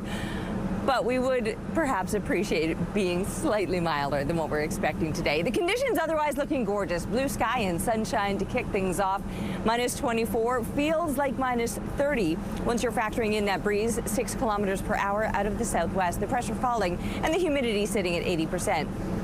Yeah, it does look beautiful. So grab those sunglasses, throw the extra layers on before you head out for a stroll. If you want to maximize the sunshine, you've got to get out early because we're going to notice those clouds building up over the course of the day. We're already starting to see them moving into parts of southwestern Manitoba, and they'll continue to push right across southern and central Manitoba, even bringing some flurries, which we might not see until the overnight hours, but those building clouds will start to show through the afternoon.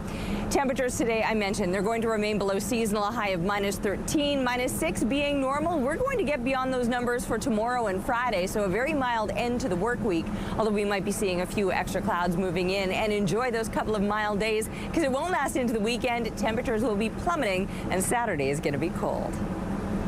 Thanks, Terry.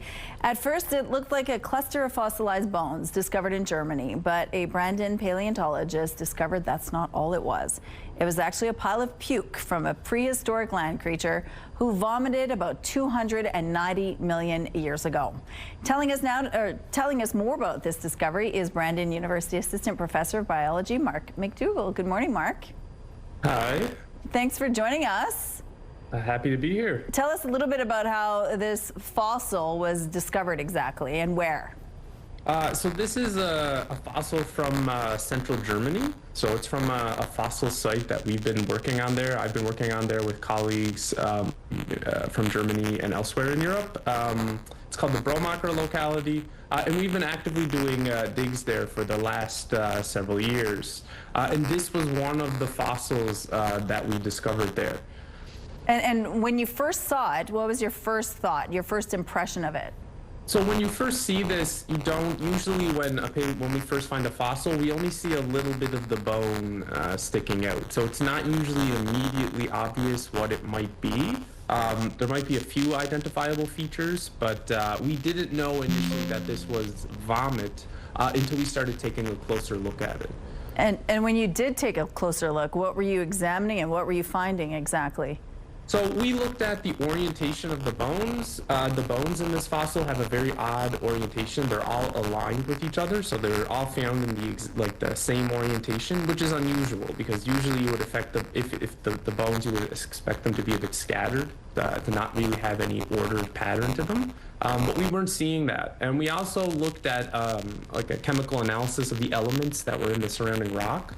And those elements are what we would interpret to be present in something like fossil vomit. So all of these factors together, these different lines of evidence, suggest that this is likely fossil vomit. And that fossil vomit, what did it tell you exactly? So it tells us what this animal, so we interpret this as being part of the vomit of a larger predator, what we call an apex predator. So this would have been like the top of the food chain at this ecosystem. So it's showing us what that animal was actually eating, and it's direct evidence of that, which is very rare to find in the fossil record. So we have direct evidence of, and one of the things I did was going through and identifying what these bones belonged to as best as I was able to.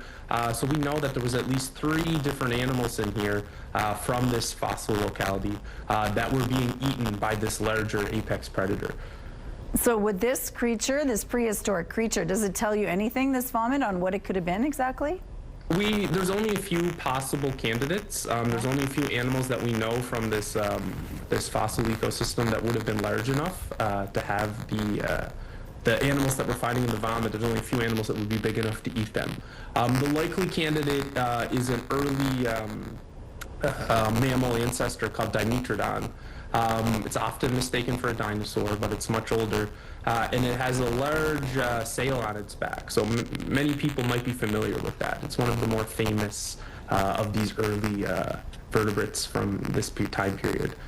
Is it too hard to tell whether this animal was sick or if it ate too much? What would have made it sick like that? It's likely that it just had an upset stomach from eating too much. Bones are very difficult to digest, so many animals will vomit up those bones. We see that in things like modern owls. Their owl pellets are the bones of the animals that they can't digest. It's probably a similar thing. So this animal likely just had an upset stomach because of all these bones that were sitting in its stomach, and it vomited them up.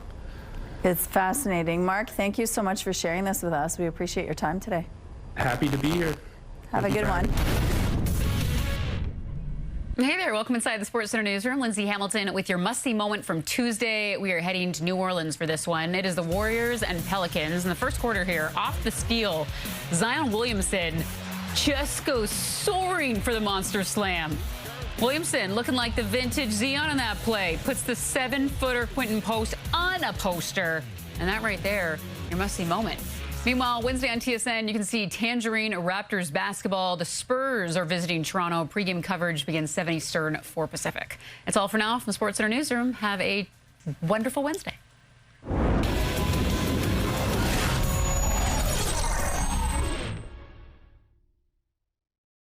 The TSN must-see moment is brought to you by Super Blinds and Draperies, featuring Hunter Douglas products.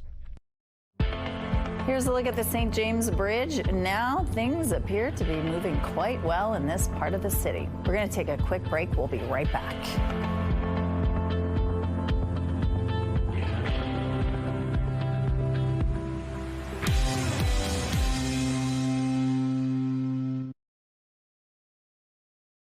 It's Wednesday, February 25th. Home at last. Travelers returning to Winnipeg from the chaos of Puerto Vallarta describe what they saw and heard as the situation there began to escalate. State of the Union. The annual address to the country turns out to be the longest ever. What Trump had to say about his tariff tiff with the Supreme Court. And as carpenters carefully cut the necessary pieces here in Winnipeg, final assembly for this bed building blitz will take place at a deserving community 800 kilometers to the north.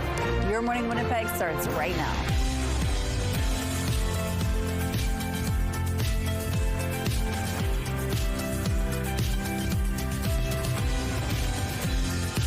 Good morning. It's 8 o'clock on Wednesday. Thank you so much for being with us here on Your Morning Winnipeg. If you're a collector of anything music, from vinyl to CDs or even posters and T-shirts, the biggest music and record sale is happening on March 15th. We're going to find out what are some of the quirky things that collectors might be looking for. We're going to have some of them in studio with us, so you'll have to check that out. But the weather, it's a cold one today, but not for long. Yeah, it is going to be chilly, very chilly today. Cold, that's a better word for it, because these temperatures are more like early to mid-January than what you would expect as we're wrapping up the end of February. So minus 24. That's where we're sitting currently, but it actually feels more like minus 30. That's once you're factoring in that southwest wind, 6 kilometers per hour. The pressure is falling, the humidity sitting at 80%. But that sunshine, it looks gorgeous. Clear conditions through most of the province. Here's a look at the satellite image, and you can see what I'm talking about, not just Manitoba, northwestern Ontario. You can see the clearing happening there. However, here in the southwest, the clouds are just beginning to build, and with those clouds, there will perhaps be a few scattered flakes of snow as well. The Futurecast will kind of give us an idea of how things will play out. So there you can see the clouds moving through, bringing some flurries with them, and we could be seeing that flurry activity into the latter part of the day or overnight, still maybe even lingering into tomorrow morning. The temperatures will be on the rise again. I know today is going to be cold. I know it's been a little bit cold and below seasonal, but then we've got this warm up happening briefly for a couple of days, and maybe another round of snow that could be passing through for the end of the week, more so through central Manitoba.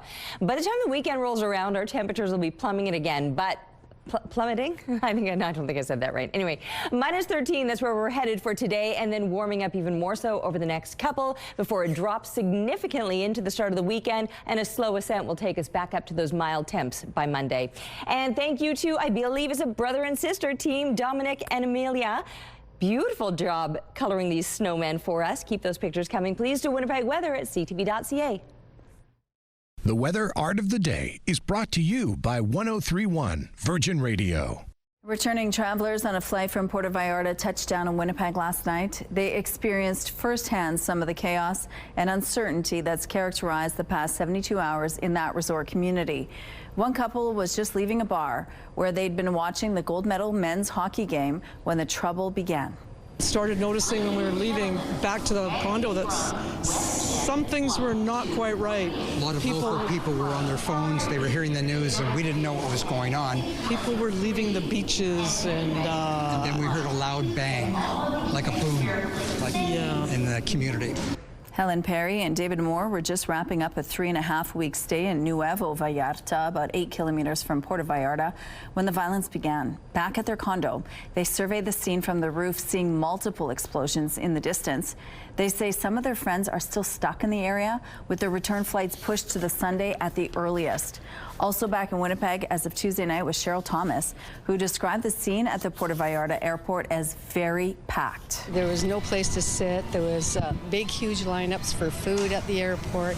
I did hear that some of the people had been stuck there since Sunday, and they were still waiting to try and get out of there. Thomas, who was also staying several kilometers from the most dangerous areas, says she appreciated the calm and reassuring manner of the Mexican authorities on the ground, who told her and fellow vacationers that everything was going to be okay so long as people stayed safe indoors. U.S. President Donald Trump is planning to take his message on the road after last night's State of the Union address. I used these tariffs, took in hundreds of billions of dollars to make great deals for our country, both economically and on a national security basis. President Trump defended his economic policies during the address and slammed the Supreme Court for striking down some of the tariffs. Some of the Supreme Court justices were sitting along the front row. Not all attended the address. It was the longest State of the Union ever, coming in at 1 hour and 47 minutes. President Trump will travel to Texas this week to sell his message ahead of the U.S. midterms. Winnipeg Jets goalie Connor Hellebuck has yet another award to add to his trophy case. It's called the highest civilian honor in our country, the Presidential Medal of Freedom. Hellebuck was lights out for the Americans at the Winter Olympics, especially during Team USA's 2-1 overtime win over Canada in the gold medal game.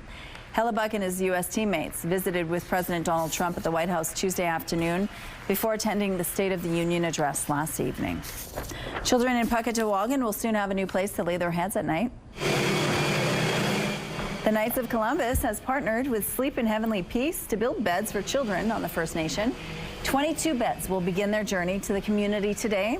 Puckatawagan was chosen because of its isolation and the wildfires that affected the area last summer. Here's a look at traffic now along Osborne Street. It looks like things are moving slowly in this part of the city, southbound, in fact, moving slowly. If you see any problems out on the streets, please let us know. Traffic is brought to you by Curtis Carpets, Manitoba's flooring experts. Let's go back now to Ainsley McPhail. We're live at Rossbrook House this morning. 50 years they've been in this community, making some real changes in people's lives. Good morning, Ainsley. Good morning. And we're really touching a little bit of history in every segment and really facing it from where the individual saw it. And what I mean by that is Justine is joining me now, and your family has a really big history here. Tell our audience about it. So, my family has been involved since the fruition of Rossbrook House. My Uncle Dale and my father were part of the original group of guys. My mother was one of the first junior staff, as well as one of the first students at Rising Sun. And my late grandmother, Vera, was one of the first volunteers here for 20 decades of cooking, bannock and stew for all of our major events. And now I'm here with my mom. Absolutely. What are some of your favorite memories? For me, it was van ride. We didn't have a vehicle growing up, and there was also 5 kids, so we couldn't fit in a car typically. So we got to come here and go for Slurpees and see all over the city, just past our little borders that we didn't really see past as kids. So that was really cool to see what else was going on, and going to the beach like weekly with Rossbrook House was an experience I would not have had otherwise. So I really appreciated that. And looking ahead to the future, you must see yourself in the faces of all these children coming in. Absolutely, and I think that's one of the benefits here is because I came here as a child and we still have so many staff who are still here today. So I think that's one of the greatest things we do as Rosberg House is we create a family and we create bonds, and we have such long-term generational staff that it's just a familiarity and a stability for our youth, which I think a lot of us craved even as kids. We could have had the most attentive parents, but you come here and you just felt welcomed immediately, and it's still like that to this day. How proud of you are you, your grandmother at this point, looking back? Oh, fantastic. I think immensely. I think she kind of instilled in all of us that just need to give back and that need to love unconditionally and support. And yeah, I think that's gone through all of us, and we kind of share that with everyone around us. Thank you so much. We're learning about some cultural programming that's coming up at 8:38. Okay, thank you, Ainsley. A photographer in Langley came across something unexpected when going through her late father's files. She discovered pictures her dad took of a movie star before he was famous. CTV's Adam Sawatsky reports. When she started working as a photographer, no idea that it would come this far. Susan Swindells was dismissive of digital. It's like, oh, digital can never be as good as film. And never expected to find an envelope full of noteworthy negatives in her father's old files. That's in my dad's writing. Burt Reynolds. What have we got? Turns out they were taken at a wedding. Burt Reynolds and Victoria in a wedding? Like, can't be right? But after Susan developed them, she saw her dad's writing wasn't wrong. Burt was the best man. Took the pictures and had no idea who he was until later. Her dad, Roy Swindells, ran Just Right Photos when these pictures were taken back in 1962, a decade before Deliverance turned Burt Reynolds into a star. So he was just treating him like the best man and having him carry camera equipment or whatever. So Susan went searching for answers online and discovered Burt was best friends with the groom who'd fallen in love with a woman from Victoria, and the actor later cast his BC buddy in small parts in major movies like Smokey and the Bandit. What do you do besides drive fast? Have fun. When I was telling people, some people go, who's Burt Reynolds? You know, my younger co-workers for sure had to look it up. Well, Burt's fame, since becoming one of the biggest stars in the 70s and 80s, may have faded. Susan says her love and admiration for the man who took the pictures endures. I mean, my dad's been gone for 20 years now and brings it back to life. So, no matter whether you're taking photos with film or doing it digitally, all my pictures now are done on the phone. Capturing a celebrity is certainly superficially satisfying. Just kind of fun to reminisce about. But it's preserving the memories we make with family and friends, Susan has learned, that prove to be the most meaningful. Something that can be a shared thing, and looking at pictures. I love it. Adam Sawatsky, CTV News, Langley. All right, we're looking now through the CTV Live Eye, brought to you by Bathfitter, exclusive home of the PermaFit solution. That is a stunning sky. Not a cloud to be spotted right now. Nothing but sunshine, blue sky. Sure, it's cold and below seasonal, colder than you would expect this time of year and closer to what you might expect January to feel like instead of late February. But here we are on the rise already. We were at -24. We're now sitting at -23. So we have begun to warm up. Improvements will continue throughout the day today as these temperatures will slowly and steadily rise and then perhaps continue to rise throughout the overnight hours. Now we are right now still seeing those very similar temperatures all throughout the south in the low to mid -20s or some high -teens if you're lucky enough. Moving through more of central and then northern Manitoba, those temperatures are going to be more so in the low -30s to kick off your morning. And we've even seen some more shocking wind chill values in the -40s. But now some slight improvements. It's only feeling like -38 up in Churchill. Of course, I say that somewhat cheekily. Here in the south, feeling in those high -20s, so throw those extra layers on. The winds aren't strong, but they still do have a bit of an impact with these cold temperatures. It's still very clear for us, the clouds beginning to show up here in the southwest, I mean. We will start to see those clouds building throughout the day today, and some cloudier conditions than expected by the time kids are coming home from school. -22 as they settle into the classrooms, -17 through lunch hour. By the time they're headed home again, -15 with -13 our expected high. Now I mentioned those temperatures could warm up overnight and even more so throughout the day tomorrow. So a very mild end to the work week and then suddenly getting cold again. Temperatures will be dropping off big time as we're rolling through Saturday and Sunday. but a warm-up waits for us on the other side of the weekend. And we're taking a break right now, but we'll be back with your Morning Winnipeg.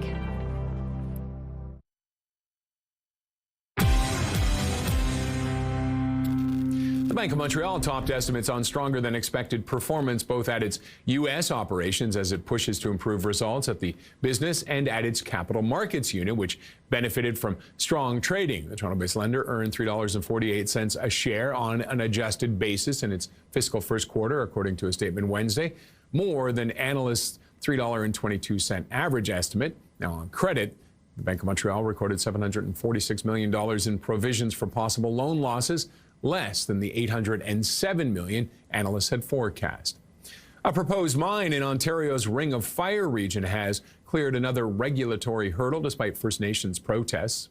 The federal government has decided not to designate Wailu's Eagle's Nest project for an impact assessment, which examines the possible environmental, health, social, and economic impacts of a project.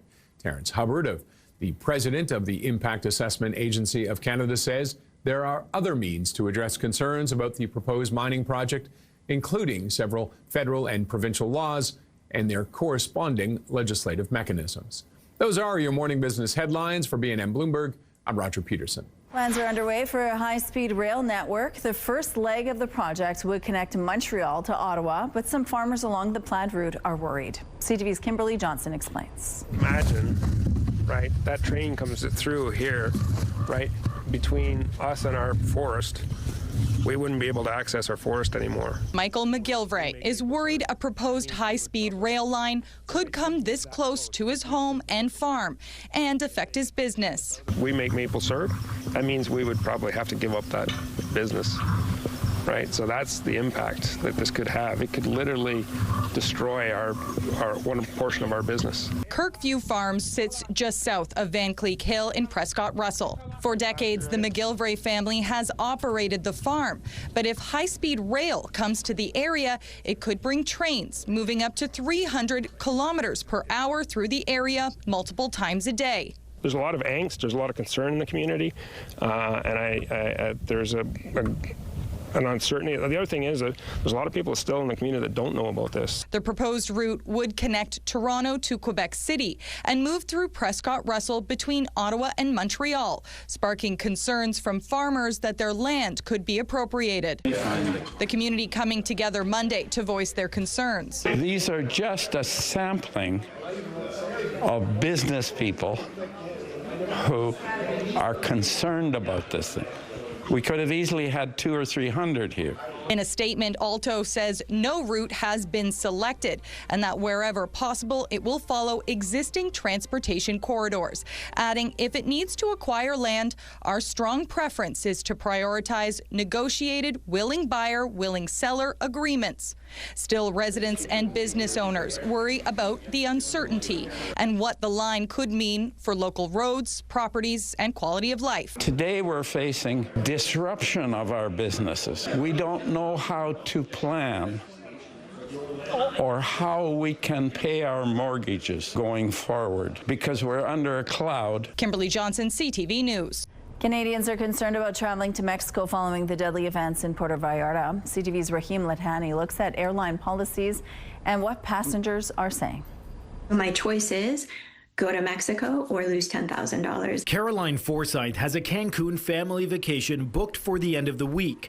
But because she didn't pay $450 for travel insurance, she says Air Transat isn't giving her a refund or a travel credit. I talked to the agent and she said because there's no travel advisory to Cancun and that the flights are going normally, she can't help me. And I'm like, so you're telling me I need to either lose $10,000 or fly to a country that is currently at war with a drug cartel. A day after grounding all flights in and out of Puerto Vallarta, major airlines are resuming operations, while the majority of Mexico remains under a yellow alert, advising travelers to exercise a high degree of caution. Nobody wants to be put in a position where they're concerned about their own safety when they're in a foreign country. Travelers flying from Toronto's Pearson International Airport to Puerto Vallarta have little pause over the recent violence turbulence along Mexico's Pacific coast. It's not so bad. We talked to people down there yesterday and everything's calmed down. I trusted the process and we thought we'll be ready to go when we get the go-ahead. Air Transat says it will offer flight changes without penalty or exchanges for travel credit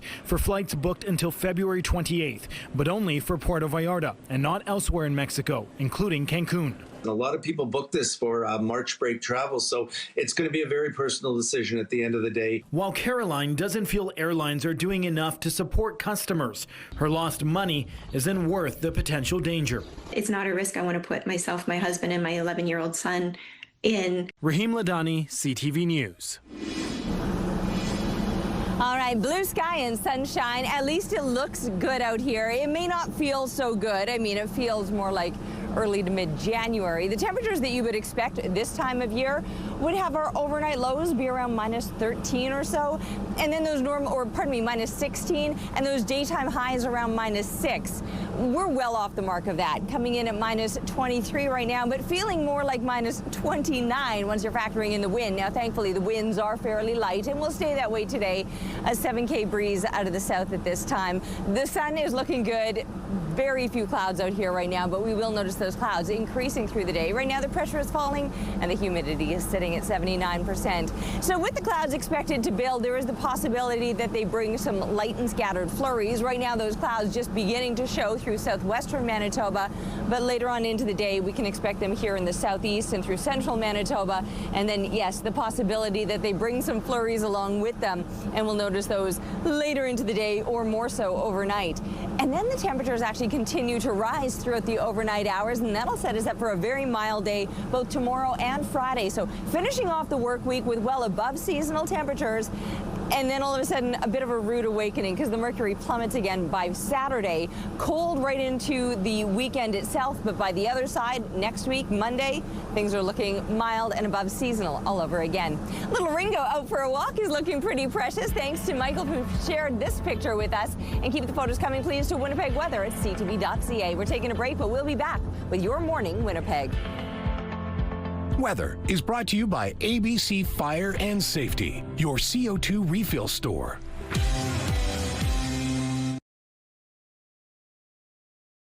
For people stranded in Mexico right now or those planning to take a trip soon, a sense of fear and stress to travel may slowly start creeping in. Travel PTSD is a real thing that can either affect your vacation or create fear that prevents you from leaving the safety of your home. Joining us now with advice on how to handle travel PTSD is U of M Associate Professor in the Department of Psychology, Kristen Reynolds. Good morning, Kristen. Good morning. Thanks for joining us. Now tell us what happens when we experience something traumatic while on vacation or we see something on TV that freaks us out. Yeah, absolutely. So really stressful events that have recently occurred. And so those stressful events are going to have an impact on how we're thinking and our how we're feeling in our bodies, and they're going to impact our behavior that comes next. And certainly those who have been living the recent events in Mexico and are recently returning from travel, they're returning, but their stress levels might be higher. They might be feeling particularly exhausted. There might be some difficulty concentrating or some trouble kind of getting back into routine. So encourage people to sort of take their time and to really acknowledge how they're feeling from returning from a really stressful and challenging experience. Manitobans have either been experiencing firsthand the violence on the streets of Puerto Vallarta, or they're watching it on TV and maybe getting worried. What kind of effects can people experience from this?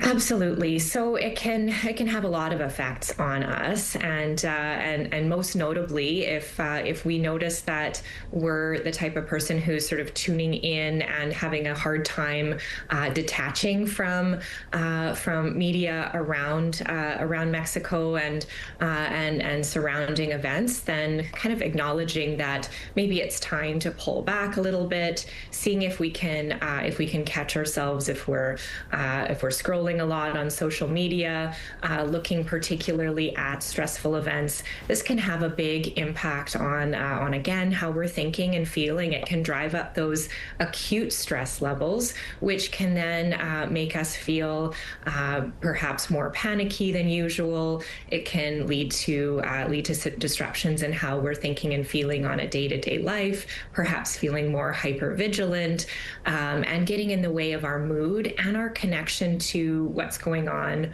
right here in the present moment in our lives. It can really remove us from the present moment, which can be a challenge. And for kids who might have either been in Mexico, experienced it firsthand, or they're seeing some of the images on their screens, what does that look like for them, and what should you do as parents to help them get through it? Yeah, I think conversations are so important, and important to have those conversations as a family, using language that as parents you would like your children to use to talk about the surrounding events, and knowing that they might go back to school and there might be conversations about these events. So sort of talking through that and allowing a safe space where kids can express their feelings around what happened, and taking things one step at a time too, not rushing back from these events into the full swing, though I know that's a reality for most. Returning from holiday, you're back into work, you're back into school, but seeing if there's a chance for pause and conversation and supporting each other as a family or as a community before returning to sort of life as usual. Okay, Kristen, thanks for your time today. Here's a look outside on Taché Avenue right now. Looks good. We'll be right back after this.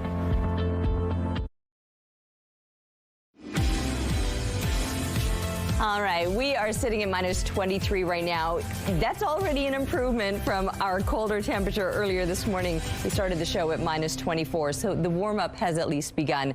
The sun is shining, it's looking good. The winds are on the lighter side. They're out of the south, 7 kilometers per hour, with the pressure falling and the humidity sitting at 79%. Not a cloud to be spotted out there. It is very clear all along the eastern border and further to the east of us. Those clouds are clearing as we speak, but building with the clouds as we speak. Southwestern Manitoba is starting to cloud over, and you can see the darker shades of gray there. There's going to be some flurries that'll come along with those building clouds. So yes, the sun for now, but that'll be disappearing as the day goes on. With the increasing clouds, the temperature too will rise to a high of about minus 13. Now that'll keep us well below seasonal. Minus 6, that would be a normal daytime high. So we're not going to get there today, but then minus 16 would be a normal low temperature, and we may only lose a degree overnight before the mercury actually begins to rise in the overnight hours. Some heavier clouds and maybe even a little bit of light and scattered snow, and then continuously warming tomorrow to a high of minus 3. So we will have a couple of above seasonal days to finish off the work week, because not just tomorrow but Friday as well, close to the freezing mark before the temperatures plummet. Oof. Saturday, a cold start to the weekend, but it will be warming up again when we look on the other side to Monday. Thank you, Terry. The Life Saving Society is reminding you to be careful around waterways as the temperatures jump and dip. Remember, it's never safe until it's tested. That's the message being shared ahead of Ice Safety Day on March the 1st. The Life Saving Society of Manitoba says a third of all drownings in Manitoba occur between October and April.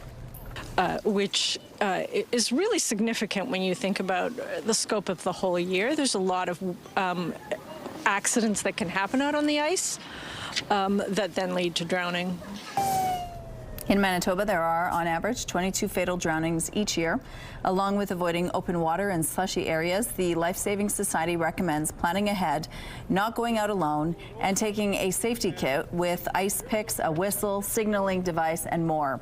It's featuring safety tips and videos on its social media this week. You can also find more information about ice safety on its website. The latest wallop of wintry weather certainly did a number on our roads, and it means a residential parking ban is coming later this week. The City of Winnipeg says crews were out overnight replowing sidewalks and pathways after tackling main routes on Tuesday. And after an early start this morning, plows have been busy clearing back lanes. And a heads up, the residential parking ban will be in effect between 7 a.m. Thursday and 7 p.m. Saturday. That means the winter route parking ban will be suspended. Well, you'll want to check with which areas are affected by the residential ban, as it changes each day and could land you a ticket or tow if you're parked in the wrong spot. Downloading the city's Know Your Zone app is the best way to stay in the know. A major nor'easter caused significant travel delays across parts of the Canadian and U.S. East Coast. The storm toppled trees and power lines, damaged buildings, and derailed travel plans in major cities across the Northeast. Hundreds of thousands are still without electricity. Police in Mexico are looking for a number of inmates sprung from prison during unrest in Puerto Vallarta on Sunday. During the attack Sunday, 23 prisoners were able to escape after one of the prison gates was rammed with a car. Sunday's unrest began after Mexican forces killed a cartel leader known as El Mencho. The CJNG cartel then blockaded roads and torched cars in retaliation. More than 70 people, including military members, were killed. Ottawa summoned senior staff from OpenAI Tuesday over their safety protocols after revelations the company didn't immediately notify police about troubling interactions the Tumbler Ridge shooter had with ChatGPT. CTV's Judy Trin reports. Mr. Park, this is OpenAI's top official responsible for safety. Chan Park was asked repeatedly if he had a message for Canadians about Tumbler Ridge. He said little. We are very much looking forward to talking to the ministers and talking to the government. What do you have to say to the victims of Tumbler Ridge? 7 months before the killing spree, a ChatGPT account linked to shooter Jesse Van Rootselaar was flagged internally for abuse and enforcement. The U.S. tech giant did not notify Canadian police until after the rampage. The AI minister wants to know why. Tell us more details about their safety protocols, their escalation thresholds, and how they keep Canadians safe. In a statement, the company said it did not alert police because the case did not meet its threshold, because OpenAI did not identify credible or imminent planning. It looks like OpenAI had the opportunity to prevent this tragedy, to prevent this horrific loss of life. Van Rootselaar killed 8 people. 6 of the victims were children.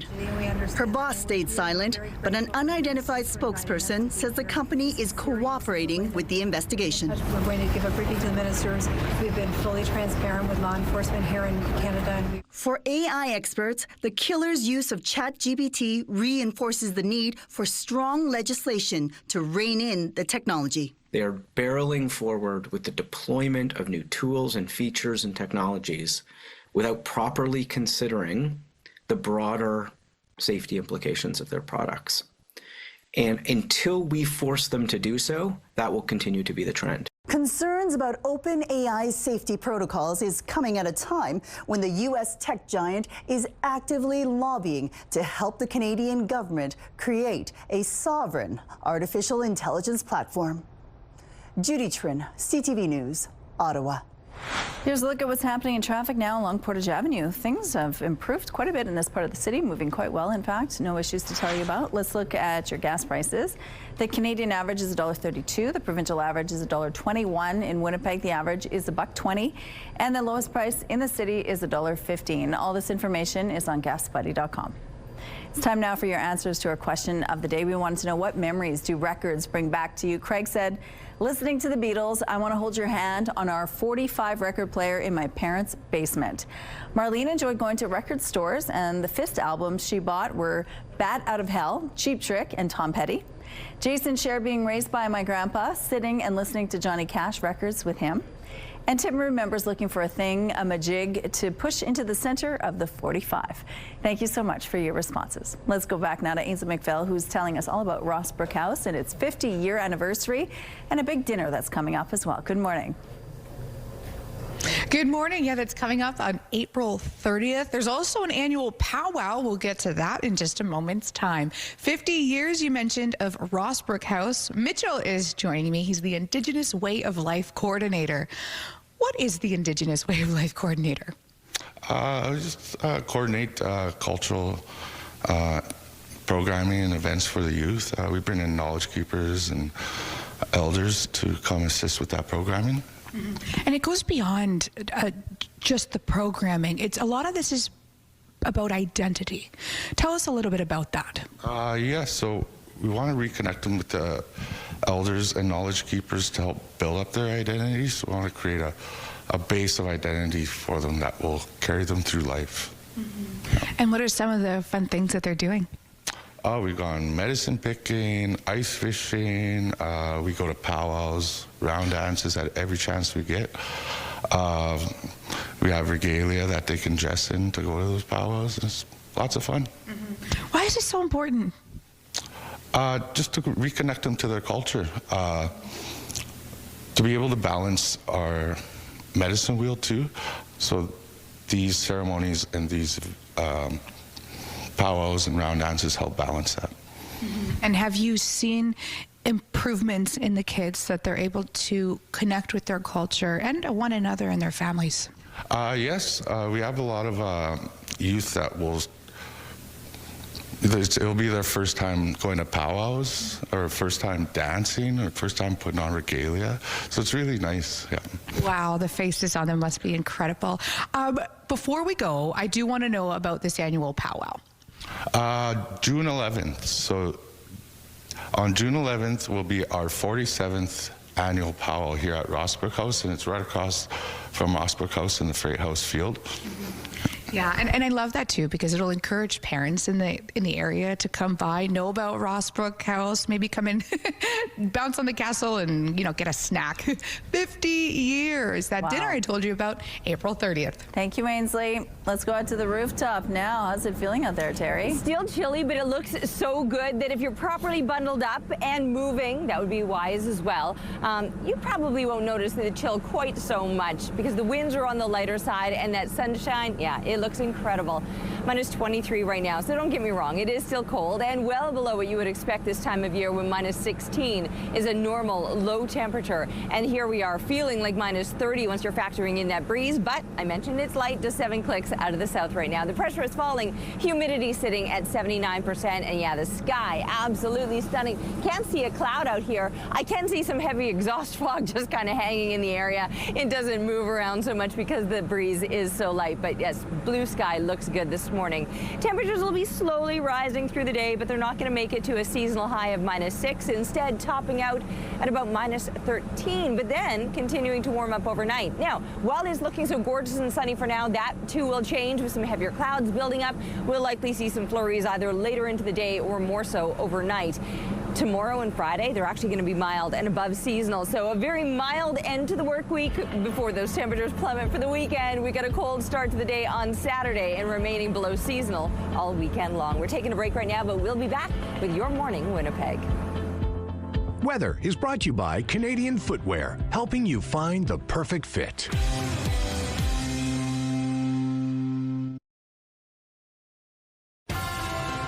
Have a news tip? When you see news happening, let CTV News Winnipeg know. Text your tips, pictures, and videos to 10400.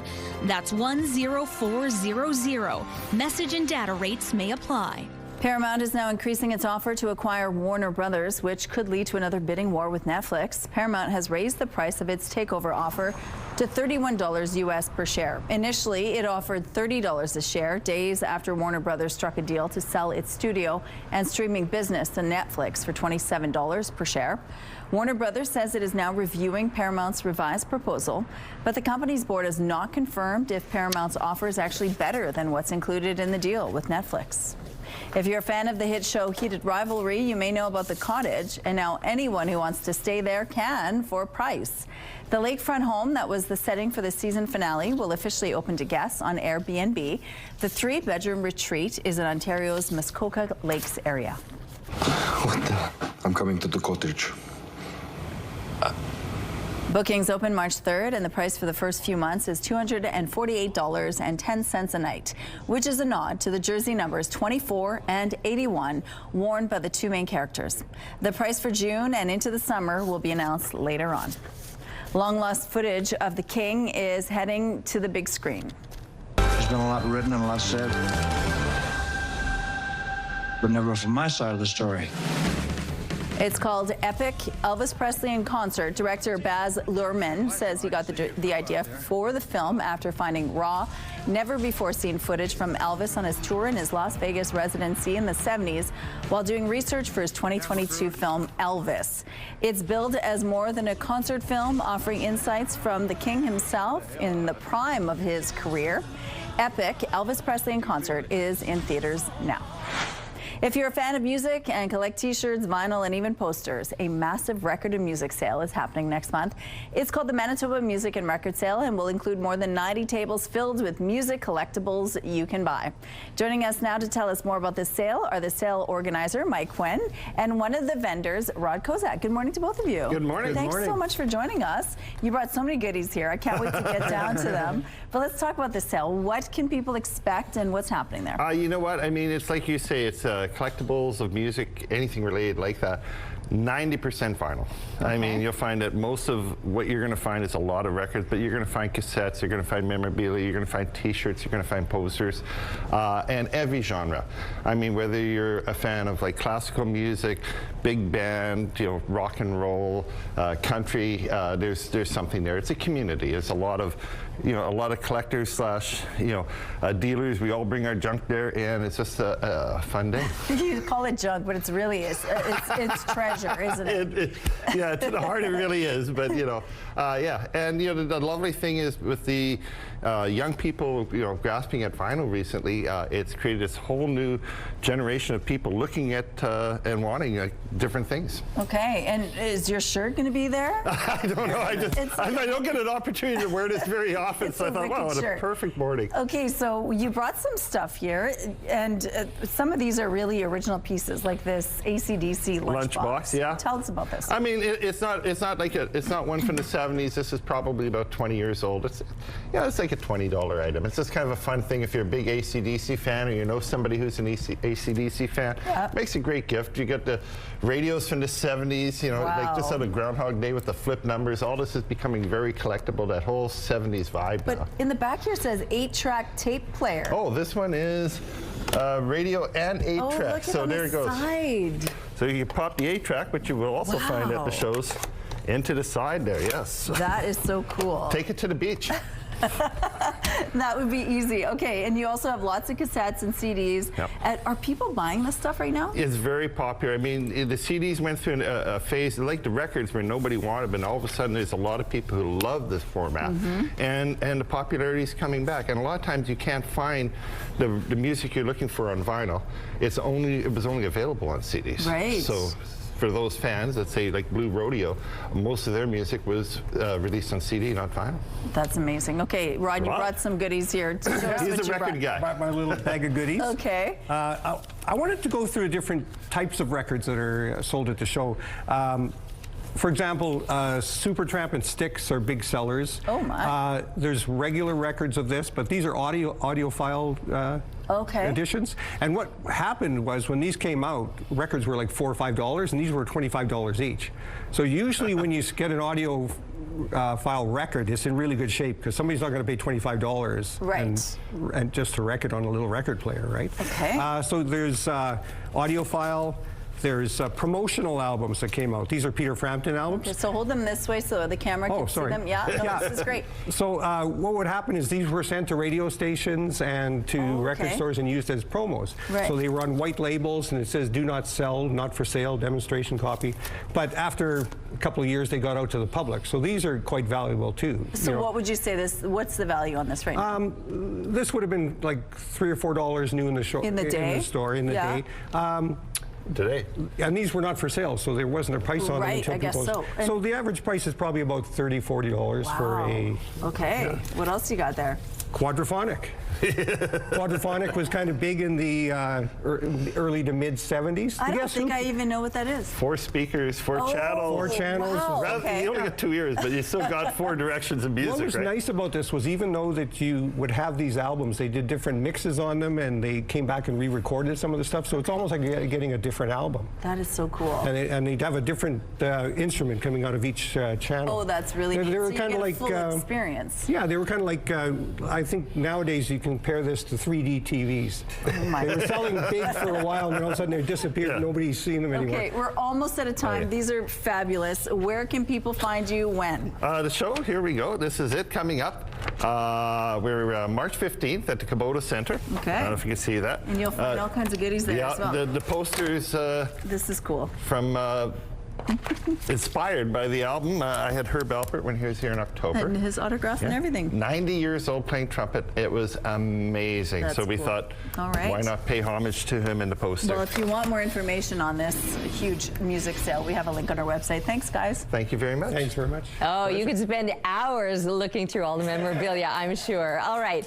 It's cold out there this morning. You might be looking for something indoors to do. Right now, minus 23 is up from our coldest temperature. When we started the show, we were at minus 24. So we are already making some gains, just slow and steady, and it will be a very slow and steady gain made today. Blue sky, though, it looks good. South wind, 7 clicks. The pressure falling, the humidity at 79%. Plenty of sunshine to kick off your morning. Grab those sunglasses before you head out, but throw those extra layers on. You're certainly going to need them. You can see how clear it is all along the eastern border, with the clouds beginning to move in here through the southwest. With those clouds, a little bit of light and scattered snow. We could be seeing that moving in the evening, overnight hours. Temperatures, they're not going to get too high today. Minus 12 is where we'll probably top out, but much milder to finish off the work week, only to see the mercury plummeting as we're looking ahead to the weekend. Taking a break right now, but we'll be back with Your Morning Winnipeg.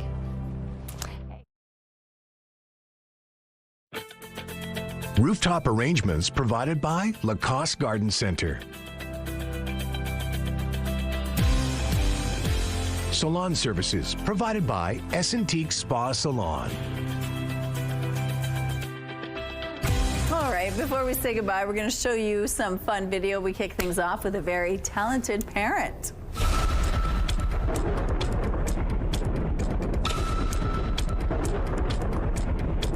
It could be all the contestants on America's Got Talent, from playing the recorder to skipping to juggling, and yes, even fashion. This dope dad can do it all. He's a jack of all trades, and his kids are so proud of him. Well, if that's all it takes, exactly. Put me in the running. Throw my name in the hat. And who could forget this powerhouse of a voice?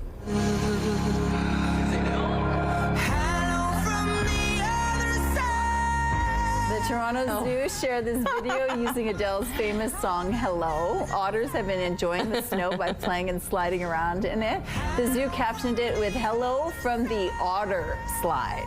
That's okay, cute. I do love a pun. Yes. And did you catch any light snowflakes yet, or are you dreading any more snowfall? Well, here's someone who loves the snow. Come on, it's bedtime. It's bedtime. Oh, a Bernese mountain dog with a name like that. It clearly wants to stay outside in the frosty mountain air and play in the snow. Come in and get some cuddles, bud. Nope, he's not coming in. He's staying there. Have a great day. We'll see you tomorrow.